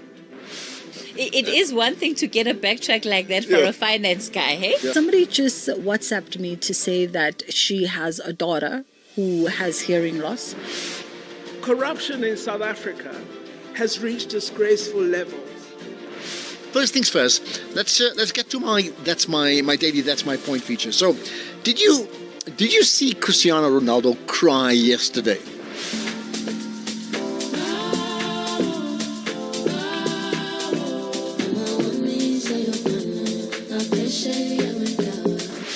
This is SAFM.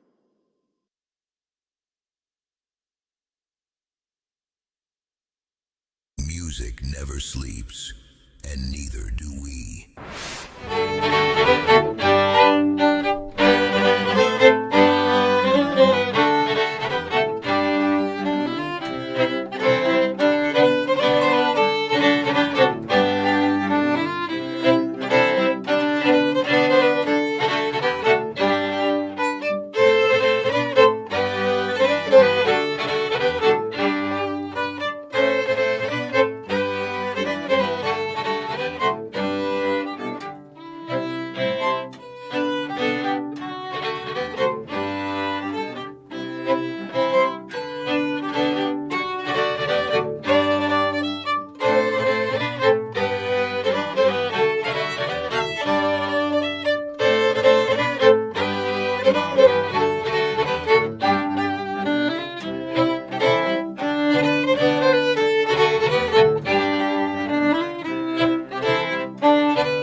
angikhathali eyonto phela isuke inzima hard work I am ngivuke ekuseni ngenza uhlelo kumele benza njalo I hold myself impumelela sesiseduze nayo Shilo ini makanana Shilo ini makanana Shilo ini makanana Shigepisha machana mani Shilo ini makanana Shilo ini makanana Shilo ini makanana Shigepisha machana mani Ilesh makanana Ilesh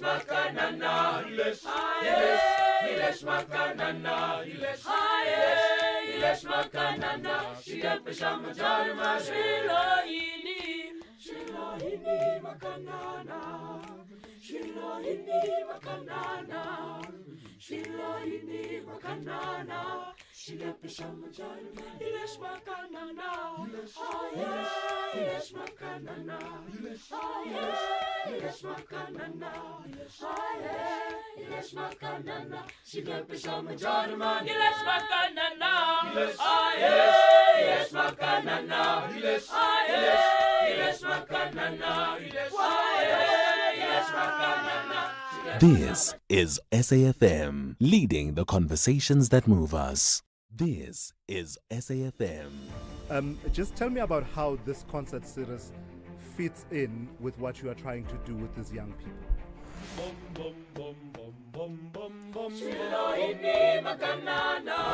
The reality is that private funders do not just thoughtlessly throw their resources around. It is one thing to get a backtrack like that for a finance guy, hey? Somebody just WhatsApped me to say that she has a daughter who has hearing loss. Corruption in South Africa has reached disgraceful levels. First things first, let's get to my daily that's my point feature. So, did you see Cristiano Ronaldo cry yesterday?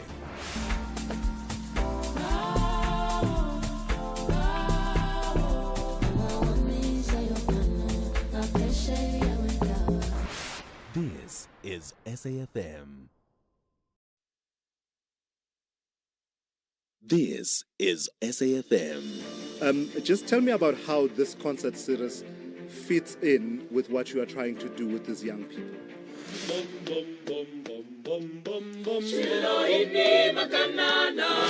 The reality is that private funders do not just thoughtlessly throw their resources around. It is one thing to get a backtrack like that for a finance guy, hey? Somebody just WhatsApped me to say that she has a daughter who has hearing loss. Corruption in South Africa has reached disgraceful levels. First things first, let's get to my daily that's my point feature. So, did you see Cristiano Ronaldo cry yesterday?